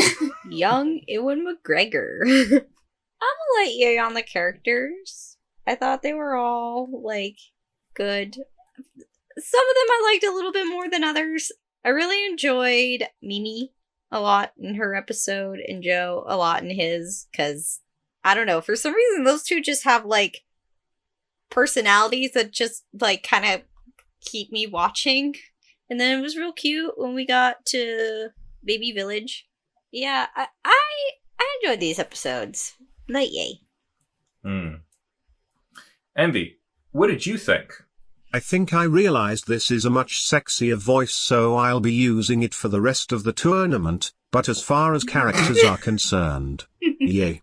I like how each of the characters got a chance to shine, especially TK and his buddy, Sexy DG Jesus. Oh my god.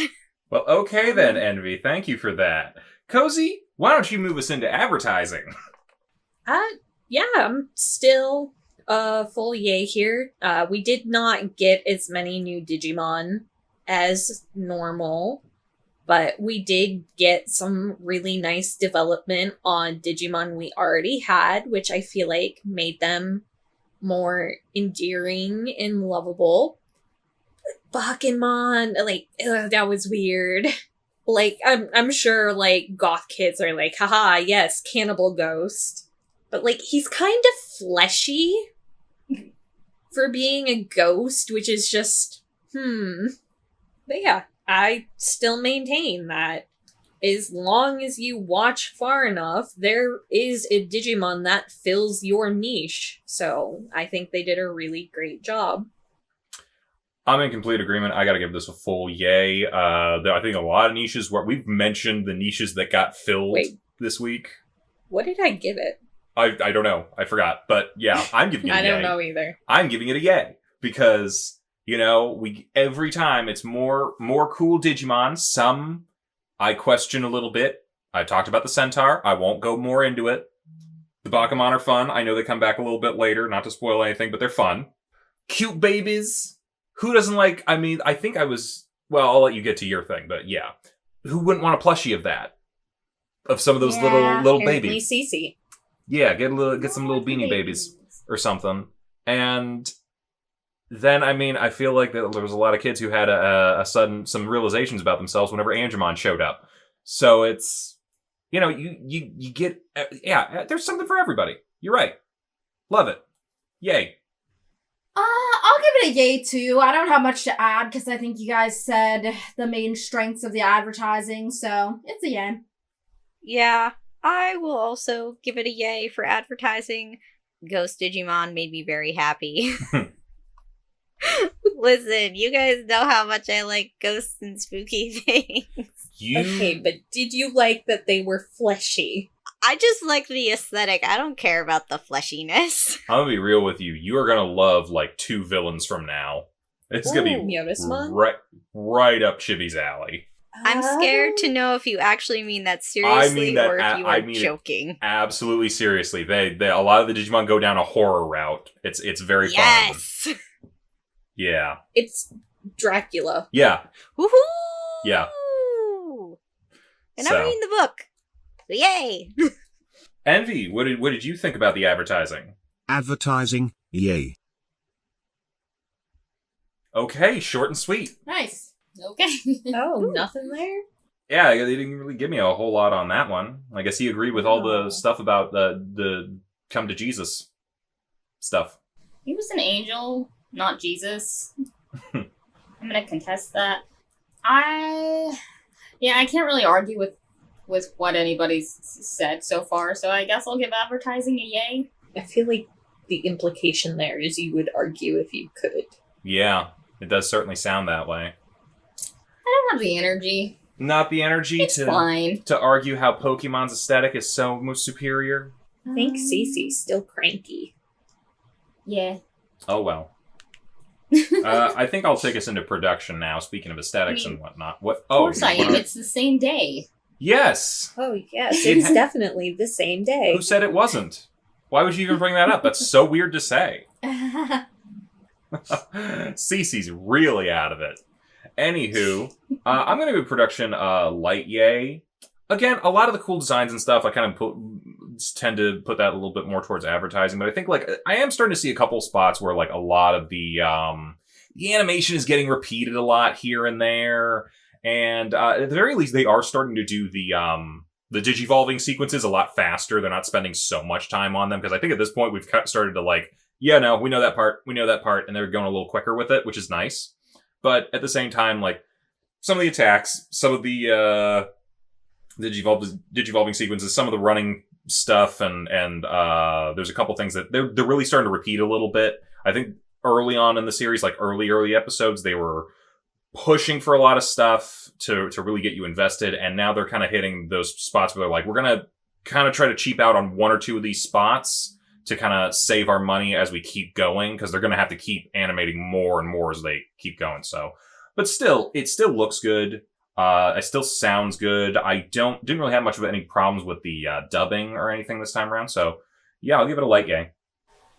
Yeah, I mean, it stayed pretty consistent throughout, and I still think the animation looks pretty good for what it is in its time. I think the designs are good. Designs of the Digimon are good. So, yeah, I'd give it a light yay as well. Yeah, light yay. I don't really have any major complaints. Envy, your thoughts? Production, yay. Rock me sexy DG Jesus. Okay. Not Jesus. There will be a Digi-Jesus. Yep. It's not Anjumon.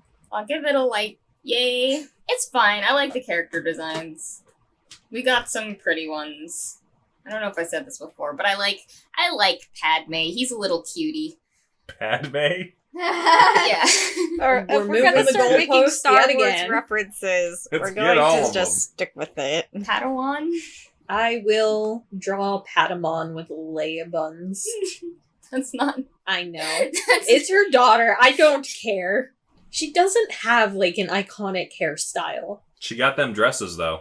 Yeah, I do like her headdress. Anyway, he looks like a squishmallow, a sentient squishmallow. We have ones that are off. They were kind of from before squishmallows were a thing, and they're more shaped like that. It makes me think of those things. So he kind of makes me happy when I see him. And then he turned into that twink thing, and I'm like, Conflicted. yeah. I'm conflicted because I I'm think he's too buff to be a twink. An otter, maybe. That implies very hairy. I know that's a bear. No, an otter is a skinny bear. No, an otter's a twink with a bit of muscle. No. No. That's right. No, I don't like that. Okay. Anyway, whatever. Light yay. It's fine. I'm somewhere between a meh and a light yay. Like, their designs are great. I will agree with that. The animation can be a bit janky right now. And like Al said, there is a lot of repeat moments. And there are, like, very clear moments where I feel like they literally just didn't animate every single frame. Like, they skipped frames in the animation, and it kind of shows. Oh, what was the one I showed you? There was a shot where they first find the Digi eggs, and they're just standing in that field with all the Digi eggs Come around. on! No. At one point, they mislayered the animation, and the eggs were all over TK's face. The eggs that were supposed to be in the background.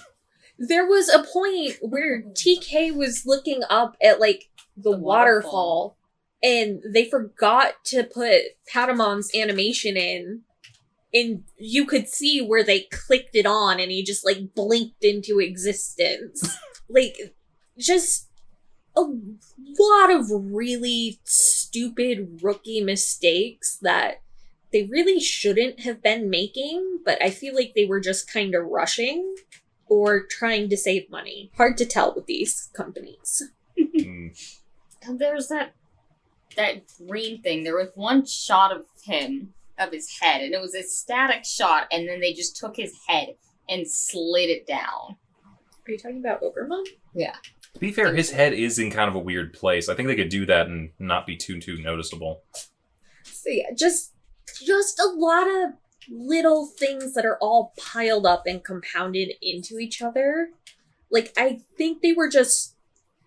Because, like, we were led to believe, like, ooh, going to fight Devimon, it's gonna take a long time, and that's gonna be, like, their overall goal. But they were like, yeah, let's get through this so we can get to, like, the actual meat of the story. And, it just rubs me a little wrong. Okay, then. So, I think now we're moving into final thoughts. Yin, you're leading us off. What's your final thoughts on Digimon? I would say I give it a yay overall. I think the plot's moving well. I'm interested in what happens next. Character's pretty good. I didn't really have many negative thoughts on it. And I think these 3 episodes were pretty strong overall. And I feel like the arc has been good. 4 episodes. 4 episodes. Not we watched, 3. 4 So episodes. yeah, I don't really have much negative to say. I would maybe continue it. Yeah, it's a yay for me.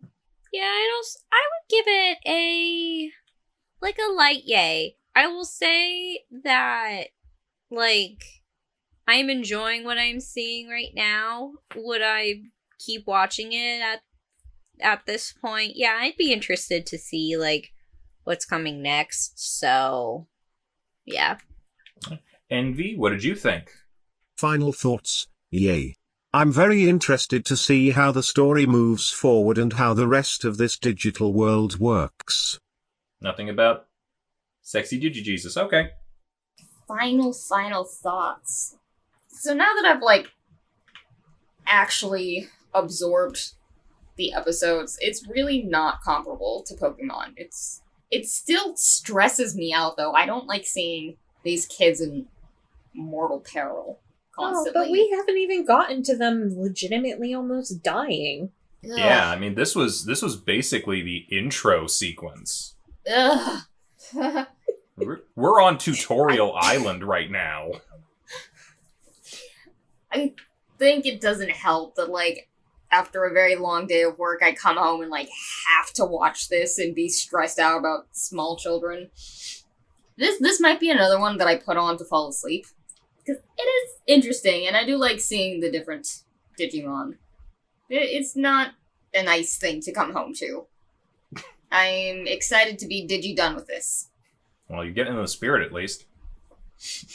Did I give a rating? Give it a light yay. You're like me with Beyblades that first time. Yeah, I'm a full nay here. Or not nay. Throwing me for I a feel so loop there, vindicated. Coz. Fuck off. Full nay. Loved all of it. Sissy. Full nay.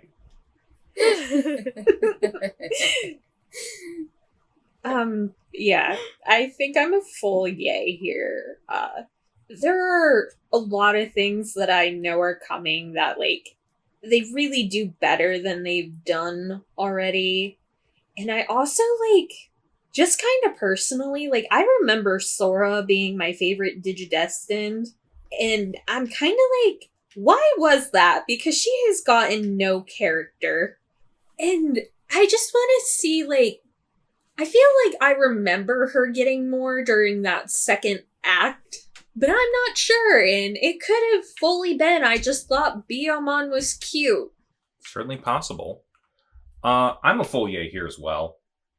This show, I think these last couple episodes were really good, and even if I didn't know what was going to be happening in the future, I think, after you beat the big bad, you have this big dramatic moment where one of your main characters essentially dies, even if it's basically been stated that they will come back. That's a big moment, and then on top of that, you bring up basically the next call to action to be like, hey, more evil in the world. Hey, you think this was just the start? We got a whole bunch more things coming your way, and you're kind of going like, oh wow, okay. Because honestly, had it like ended here and they had like gone back and this was only like a 13 episode thing, I'd probably be fine with it. I don't know that I would have been like, this is the greatest show of all time, but I also would have been like, that's pretty satisfying. But at the same time, like, it's going to continue and you're going to see more things. And I remember as a kid, at least, when I was like, oh, Devimon's gone, but like, oh, there's going to be more?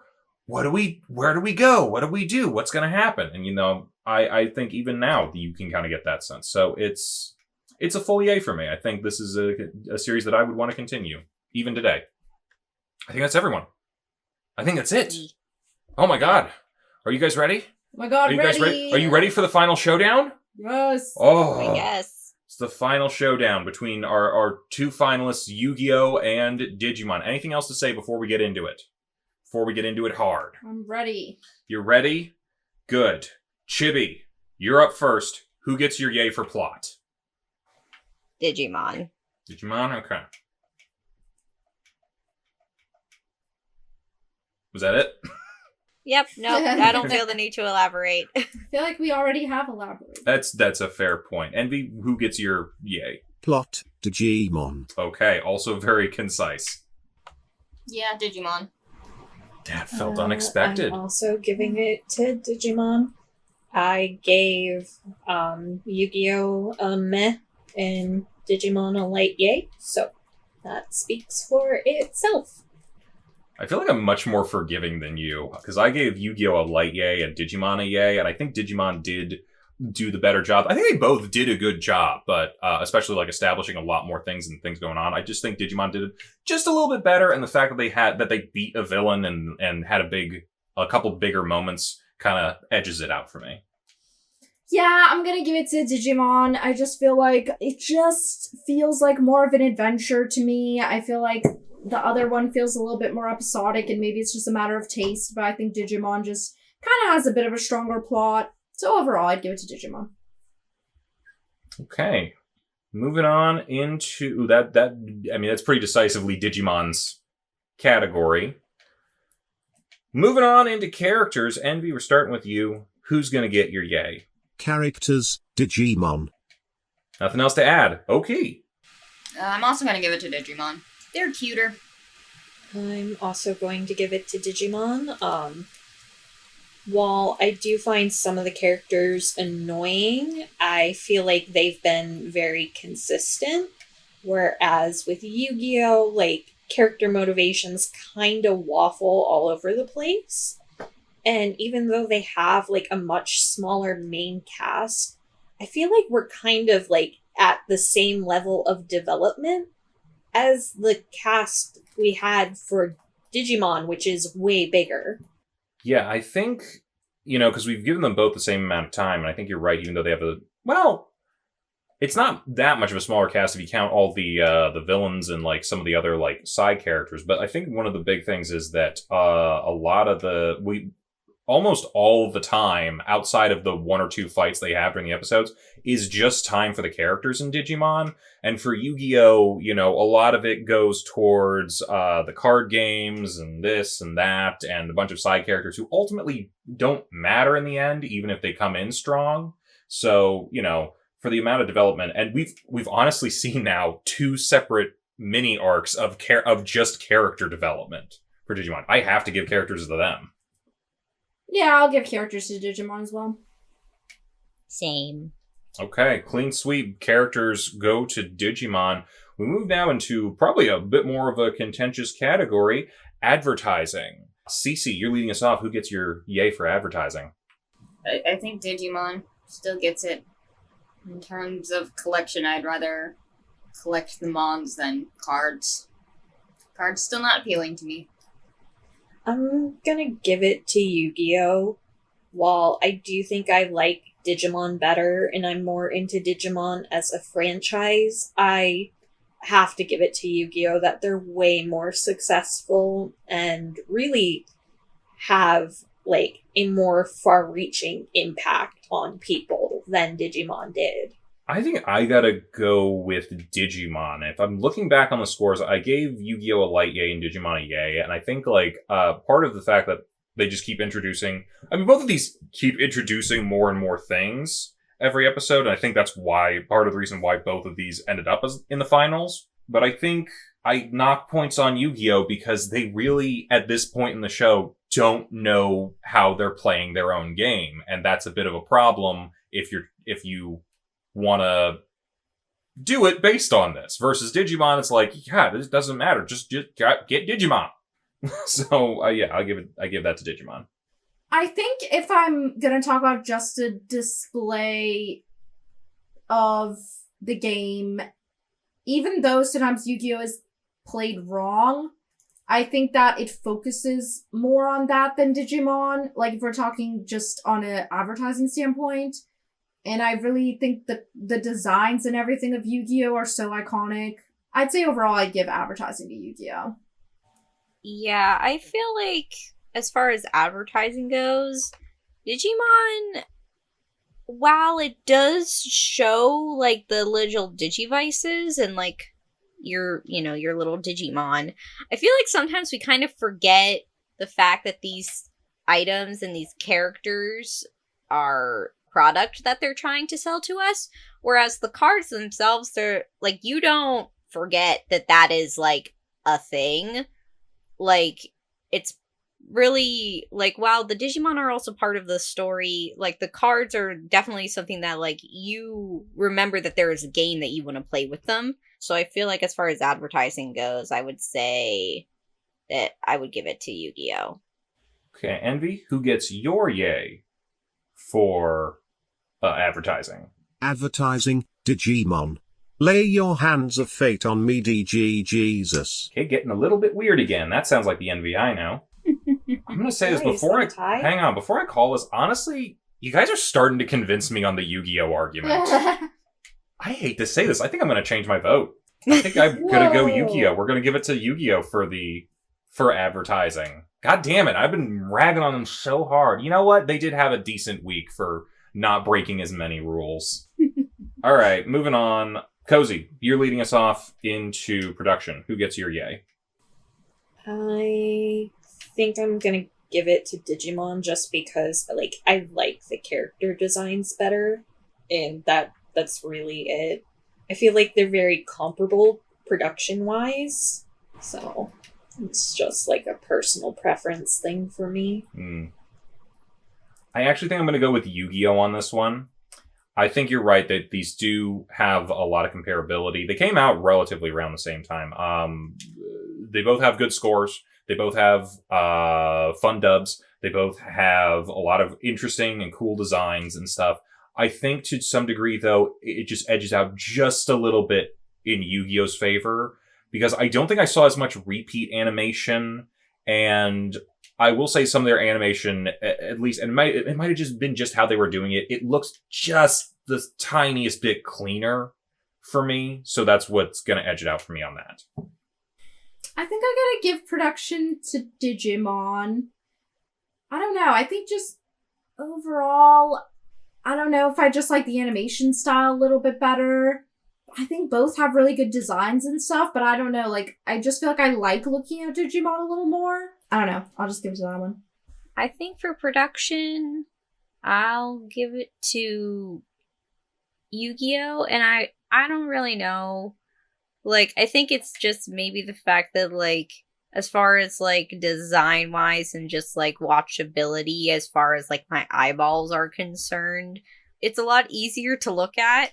Whereas Digimon, like, I don't know, maybe it's just the fact that, like, we don't have quite as much shading and it's not as clean.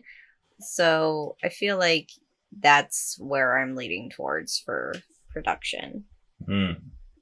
Okay. Envy, who gets your yay for production? Production, Yu-Gi-Oh! I like the dub voicing more. Okay. I think I'm also gonna go Yu-Gi-Oh! I think I agree with what Chibi was saying about it feels cleaner. So we're all tied in the final, going into final thoughts. Is it tied? It's plot and characters went to Digimon, advertising and production went to Yu-Gi-Oh! They're tied 2-2. Yep. So I mean, hey, it's the finals. If it wasn't going to be close, I mean, what are we doing here? Sure. So going into final thoughts, I'm leading us off. I gave both of these a yay for final thoughts because, in all honesty, I could go continue watching both of these right now. I think they're both really good. I think at the end of the day, though, just by like that little percentage, I'm going to go with Digimon. Because throughout everything we've seen, so I'm kind of talking whole 13 episodes of both of these shows at this point. I think Digimon... Well, I feel like in the finals, you have to be a little bit retrospective. So I think Digimon, through these 13 episodes versus Yu-Gi-Oh's 13 episodes, has stayed on track a little bit more, has been continuing to like escalate stakes and develop characters very consistently. Some people have not gotten as much yet, but the way that they're going, it at least makes me, if I hadn't already seen both of these, it would make me kind of anticipate like things are how things would keep going, and I like the direction that they're going. Yu-Gi-Oh!, although it does keep moving, sometimes it kind of, meanders a little bit. Sometimes it's not always completely focused, and sometimes it can be just a little bit slow.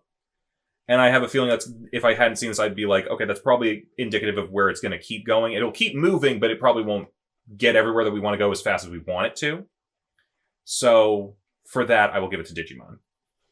Yeah, I feel like overall, when I look at the whole thing, I just feel like episode by episode, I've enjoyed watching Digimon more. And maybe it does have to do with I prefer like that type of plot over card game duels, but I just feel like throughout I have enjoyed Digimon a little bit more, and I feel like overall both have strong characters, but I consistently like Digimon's a little bit more, whereas some of the Yu-Gi-Oh characters I haven't liked how they've developed recently. So when I look at everything as a whole, I'm gonna go with Digimon.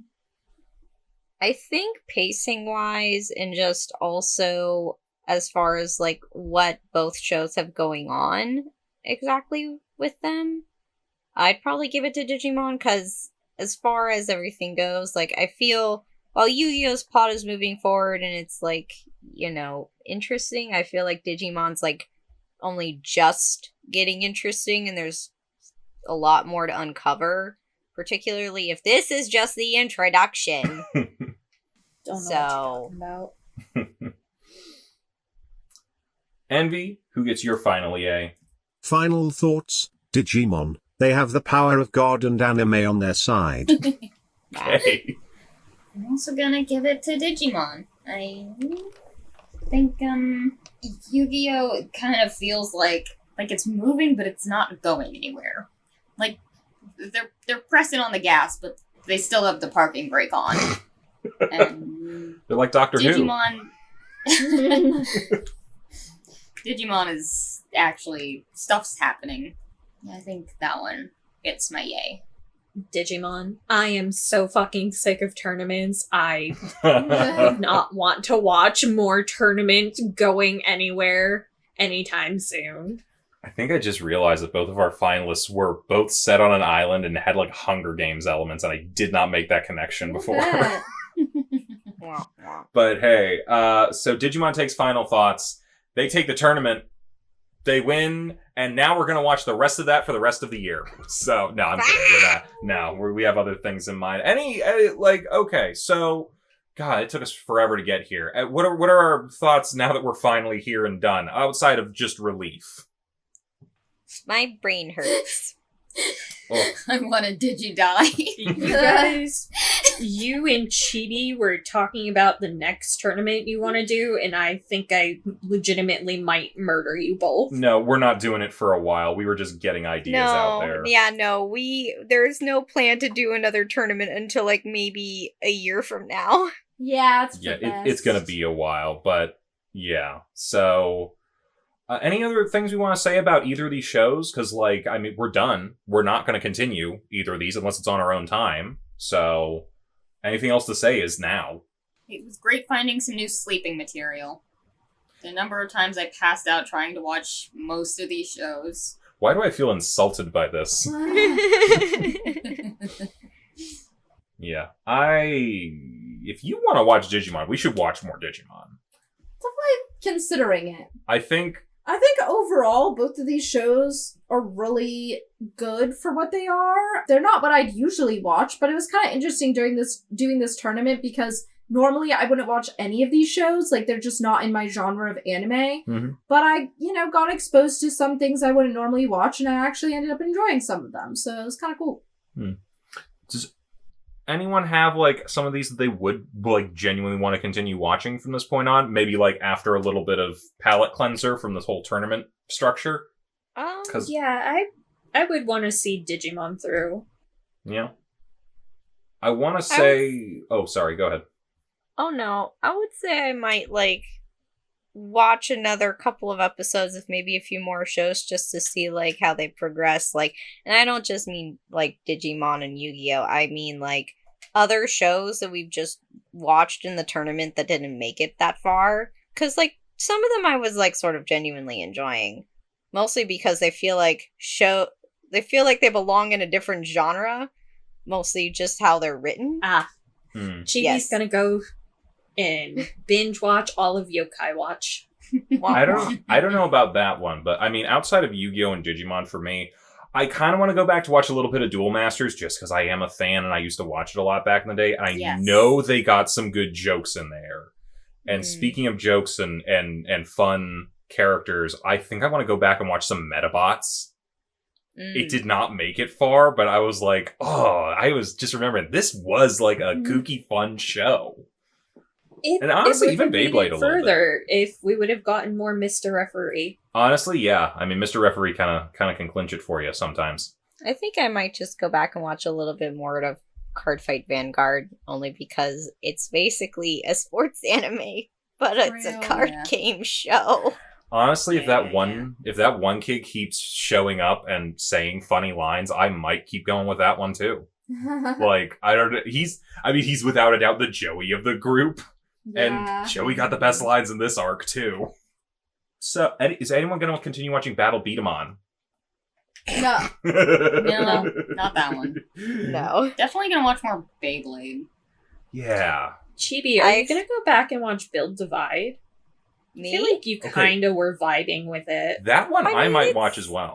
It's interesting as far as, like, a show that they're, like, trying something a bit scarier with.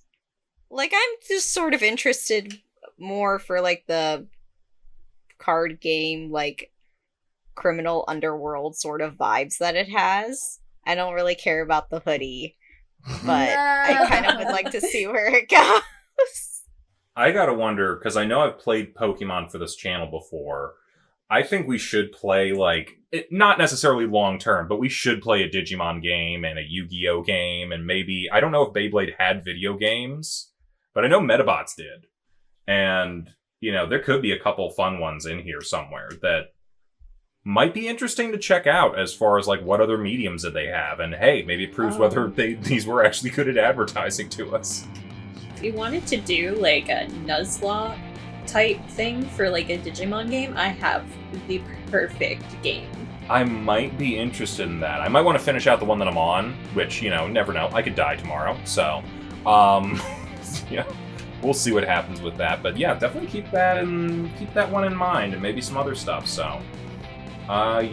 We should talk about next week, because we just had a big tournament and everything, but more importantly, next week is episode 200. Woo! Yeah, we've been doing this for a while now. So we were talking about what to do for that, and we kind of just decided on, you know what, let's just go back and look at what we have done with this show and maybe just go over something, because not everybody here was with us at the very beginning. So it could be interesting, go back, see if some of our thoughts have changed on some of the shows that we've seen, what some of our favorites were, or what some of our least favorites were. Maybe we can get Kozi and Cece's opinion on a few of the earlier things that we watched. So yeah, just come back for a little bit of a retrospective of the podcast itself, walk down memory lane kind of deal, and yeah, we'll see where it goes from there. So, come join us. Bye-bye. Bye. Hey, thanks for watching, and if you haven't already, be sure to subscribe and ring the bell icon for notifications. If you enjoyed this video, give us a like, and if you haven't already, check out some of our previous episodes, our daily gaming videos, or our parody series Madoka Magically Abridged. See you next time!